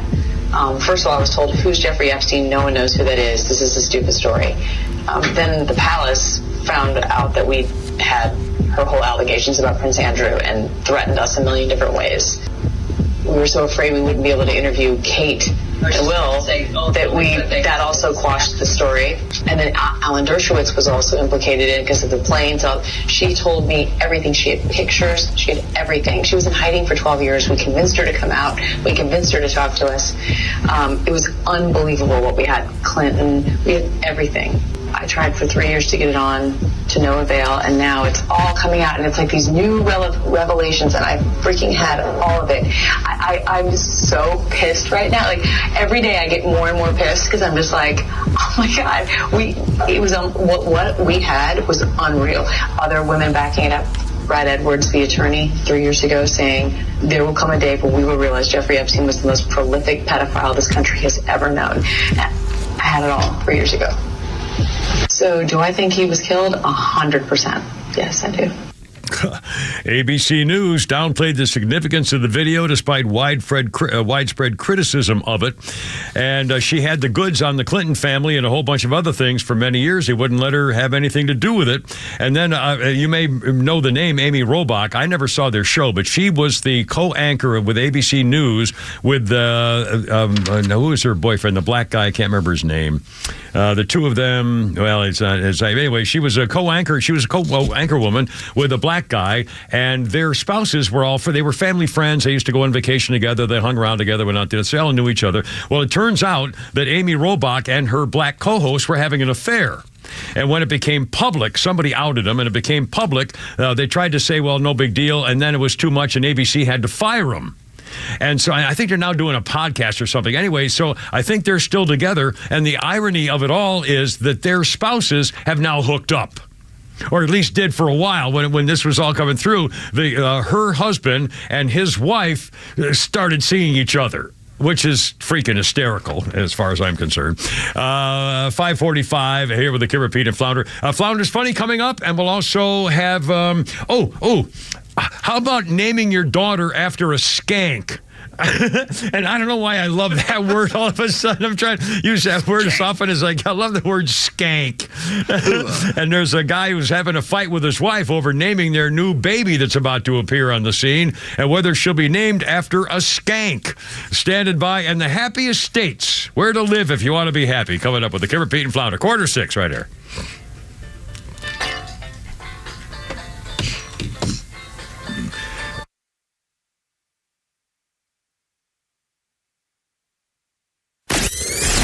Morning Extra with Todd, Rhino, and Los. You get the distinct impression that there is the establishment Republicans that are here, that are doing their thing, and that whatever just ushers this process along. Nothing to see here. Let's just keep it moving. Hey, we got our governor. Yeah. That's what we're able to line out. Wait a minute. But if you actually do a forensic audit, now you actually find what's really going on and what's going wrong. But they don't want that. No, because you've staked your entire process as being fair, clean, everything else. The most secure in history. I mean, that's a bold statement knowing that that's not the case. The Morning Extra. Now every morning from 6 to 10 a.m. Only on Extra 106.3.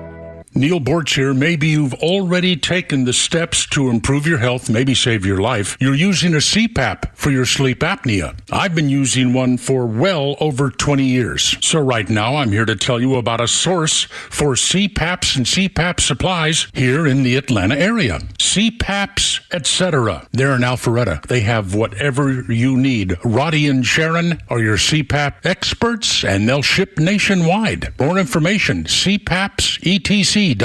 Horizon Background Screening is a fully licensed and insured private investigations firm that focuses on litigation support for law firms, criminal defense cases, and background investigations. We are also FCRA compliant and process pre-employment background checks, tenant screening, and background checks for volunteer organizations. Whether your business is a law firm needing anything from scene investigations to witness interviews, or a company that requires pre-employment background checks, we have the experience you need. Visit horizonscreening.com to learn more. That's horizonscreening.com. Why does this room look amazing? What'd you change? I just got these custom shades from blinds.com. It's all online, so it's really easy. I remember shopping for blinds. I waited around all day just to get a quote. It took forever. And the worst part, hidden fees. How about you? I chatted with my blinds.com design consultant on my time. Plus, they make it easy to DIY or add installation like I did. Blinds.com sounds way better. Way better. Shop blinds.com for up to 45% off. Rules and restrictions may apply.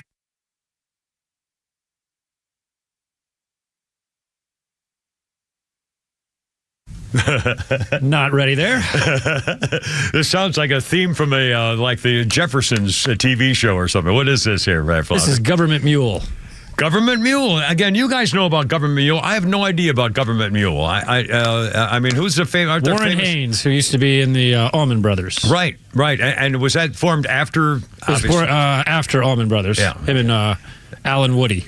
Okay, and again, see, I don't know those names, but I know that there was a link to them, but I don't know those guys. And are they still going around? Yep. Aren't they performing? Aren't they? Weren't they just somewhere? Not Alan Woody passed away a while back, but Government Mule is still kicking, and they go on tour. They usually, when they come to town, they'll play you like the Tabernacle or something like that. Yeah. Let's see. It's 5:49. Kim, Repeat, and Flounder. Coming up, we have some tweetsies, and then we have some funnies, and we're all getting to it. Our birthday list includes former Atlanta guy Charlie Rose. Is 82 today. Wasn't he on local CBS? Wasn't he a local anchor guy here, and then became on CBS guy? Charlie Rose, 82. Okay, good for him. Yeah, he liked to touch women, too. He did get in trouble. Didn't he get fired from PBS or someplace, or whatever, last place he was? Yeah. Let's see. A couple of historical notes. On this day in 1959, Carol Records released the last Buddy Holly record before he died. It Doesn't Matter Anymore. That was a good song, written by Paul Anka. Paul Anka was I want to say not vociferous, voracious. What's the word starts with a V that means you do a lot? There's a word starts with V that means you do a whole bunch of it. No, that's violent. No, that's voracious. I was saying like voracious. Yeah, there you go. Anyway, that's Paul Anka. On this day in 1914, Henry Ford announced he's implementing the minimum wage of $5 a day for an 8-hour day and profit sharing. Before that, the minimum wage didn't come along until 1938. That was in 14, Henry did it. The Fair Labor Act set the minimum wage for America in 1938 at 25 cents an hour. Now, it says here today the minimum wage is $7.25. I don't know if that seems kind of low. Isn't that kind of low? Now, I don't know when this was written. It's in today's feed, so... maybe that's, of course, nobody ever gets minimum wage. You always get more than that, I would assume. Although my first minimum wage job, my first radio job, I was in college in 1965. It was $1.15, I think it was. $1.10 or $1.15 an hour. For to be on the radio. You can't actually make a living. You do a 3-hour radio shift or some 4-hour radio shift at $1.15 an hour. Of course, a house costs $20. So, and let's see, a quick thing here. In 1956, the comic strip Peanuts Snoopy walked on two legs for the first time in 1956. And you got your Snoopy shirt, your Christmas lighted Snoopy T-shirt on, Pete Davis, right there, just standing up for the crowd. Of course, the crowd can't see you, so I have to pass Synchronicity. it along. And one more thing, 1781. Speaking of Donald, of President Joe showers with daughter, President crime family. 1781, British Naval Expedition Forces burned the city of Richmond, Virginia. The forces for the British people were led by Benedict Arnold. Yeah, tried to give away West Point. Okay, 551. Should we do? Oh, there we go. Now we're talking. It's Pete. We got tweets. We got Pete. We got Flounder in there, and we got all your stuff right up till 6 o'clock, including the tweets with Pete, which we call Pete's tweets. The great Russian writer Leo Tolstoy once broke down the art of writing fiction. He said, all great literature is one of three stories. Either a man goes on a journey, a stranger comes to town, or Godzilla fights another monster. That's what he said. Actually, he said that. Yeah, that's what he said. The Babylon Bee tweets that Disney has been awarded a defense contract after producing more bombs than Lockheed Martin. And finally, what is the most played song the Rolling Stones have done in concert since 1969? Get No Satisfaction. No. I can't believe it. Well, then it's got to be the Don't Fade Away, maybe? Under My Thumb? Under My Thumb? Painted Black? Nope. They played this song 1,185 times. No, it's not Painted Black. More than any other they've played? They've actually counted this somehow? Is that what they're saying? Yeah. Oh, yeah, okay, well, we can't keep guessing. What is it? Jumpin' Jack Flash. Really? I wouldn't know. I'll be darned. Oh, yeah. They always do that song. Plus, number 2 is Honky Tonk Women, and then Tumbling Dice, which a lot of people don't know about. Those are the only 3 songs they played over 1,000 times. Satisfaction is 5th at 885 times. And strangely, in 2022, they played their old song Out of Time 14 times. The only 14 times they played that song in the last 54 years. Oh, man. And they did it all in 1 year. The least played song since 1969, I Want to Be Your Man, which ironically was their first hit ever. It was given to them by Stevie Wonder. The Beatles. Gave them that song. Well. And they've only played it 4 times since 1969. Really? Oh, man. What song is that? What's it called? That's it. What was the name? I Want to Be Your Man. I'll be damned. Well, it's pretty cool. 554, somebody did a survey in Britain, and it turns out that about 10% of the British men, actually 10% of the British citizens, men and women together, only wash their towels maybe twice a year. When you talk to just men, 20% of the men there don't wash their towels maybe once a year. Maybe not even wash their towels once a year. Now, I look, because Pete Davis gave me a bundle of like 12 towels one time for Christmas or something. And so now I use 2 at a time. I have 2 on my hooks every day. So I have one for the top part of me, my head, and one for the rest of it. But although I don't really wash them, I'll bet I don't wash my towels more than once every couple of weeks, I'll bet you. Because I'll wash them off. It's clean. Well, but you're a goof. You don't clean yourself in the shower. He says, "Well, you can't. Well, you can't go. You can't use a towel on your body." Well, yes, you can. You should be coming out of there with nothing but with clean water on you. Wait a minute. You floss your butt cheeks with that towel and then you put it on your face the next time you get out of the shower? Oh, it's clean. Yeah, no, I washed my butt. Yeah, if you can't. Well, actually, they go by the smell test. If it gets so bad that you can really smell, that will get time to wash the towel. But it shouldn't get to that point. Maybe it's once probably once every 10 days, I'll bet you. Every 2 or 3 washes, I'll bet you. Every and 555. And a dad is lamenting the fact that he's a second-generation Greek immigrant, and he and his wife have agreed that they will have their new baby girl going to be born, but they've agreed to have her be given a mythological name. His wife is set on the name Clytemnestra. That was close. Clytemnestra. which means the mythological name, I want to name her Clytemnestra, and I'm dead set against it, and nobody in my old country knows that name. I've asked anybody, they don't know what it means. The titular maiden Clytemnestra is the adulterous wife of the general, and she murdered him in a revenge plot. He says the husband says she's thought of as a skank who murdered her husband when he finally came home and was about to discover the affair she'd been having while he was away. He says, we can't name my daughter after a skank murderer. So they're both digging in their feet. And the other experts, you say you should also never name your child something like Adonis, because they put too much pressure on them. I don't know.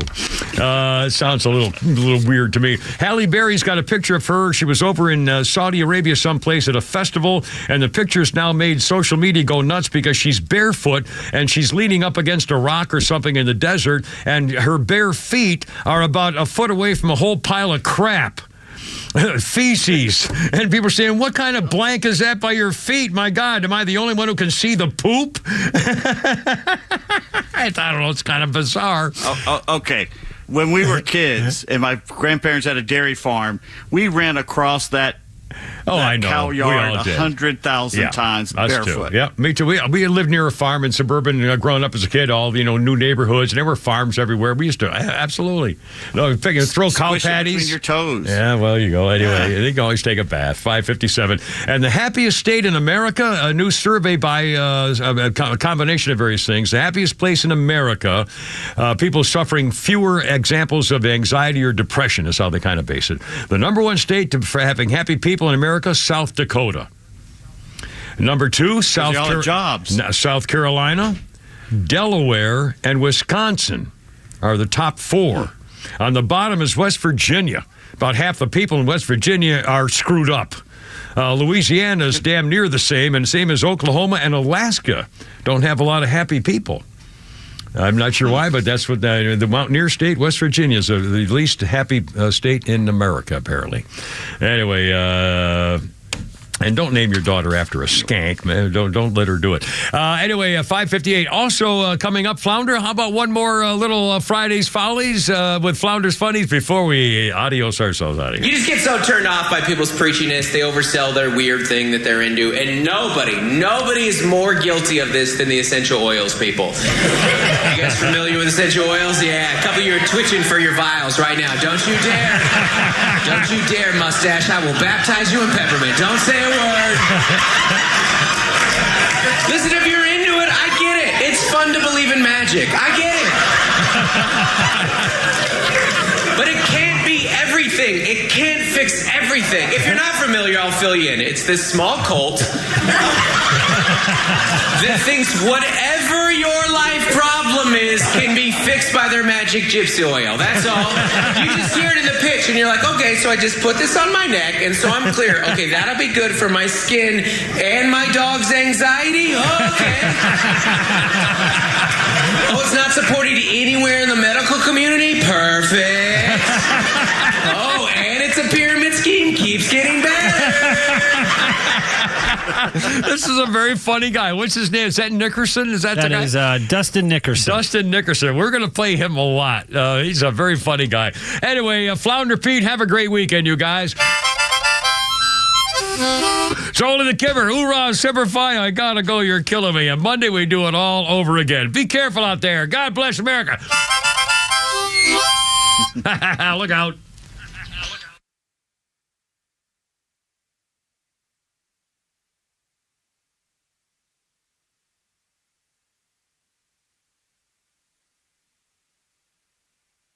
Start your day the right way with Tug, Rhino, and Los on the Morning Extra. Every morning from 6 to 10 a.m. on WFOM Marietta Extra 106.3. Visit The Fox News alert, it goes to the High Court. I'm Lisa Lacera. The U.S. Supreme Court says it will decide if former President Trump can be kept off the 2024 ballot in Colorado. That state Supreme Court ruled last month Trump should not be on the primary ballot. The U.S. Supreme Court will for the first time consider the meaning and reach of a provision of the 14th Amendment that bars some people who engaged in insurrection from holding public office. The court's expected to hear arguments in early February. Trump this evening is campaigning in Iowa. We're going to take our country back. We're going to take our country. Separately, Trump is appealing to state court a ruling by Maine's Secretary of State that he's ineligible to appear on that ballot. Meanwhile, President Biden opens the election year with blunt warnings about former President Trump. President Biden described his predecessor and potential Republican rival as the election denier-in-chief. Donald Trump's campaign is about him, not America, not you. Before arriving in this Philadelphia suburb, the president toured nearby Valley Forge and says what George Washington's army fought for and won is now in doubt. He's willing to sacrifice our democracy, put himself in power. The speech comes a day before the anniversary of the 2021 Capitol riot, an attack President Biden says was encouraged by former President Trump as a last resort to his election loss. Fox's Jared Halpern in Bluebell, Pennsylvania. Defense Secretary Lloyd Austin was admitted to Walter Reed National Military Medical Center on Monday following complications from a recent elective medical procedure. Pentagon Press Secretary General Pat Ryder says Austin is recovering well and is expected to resume his full duties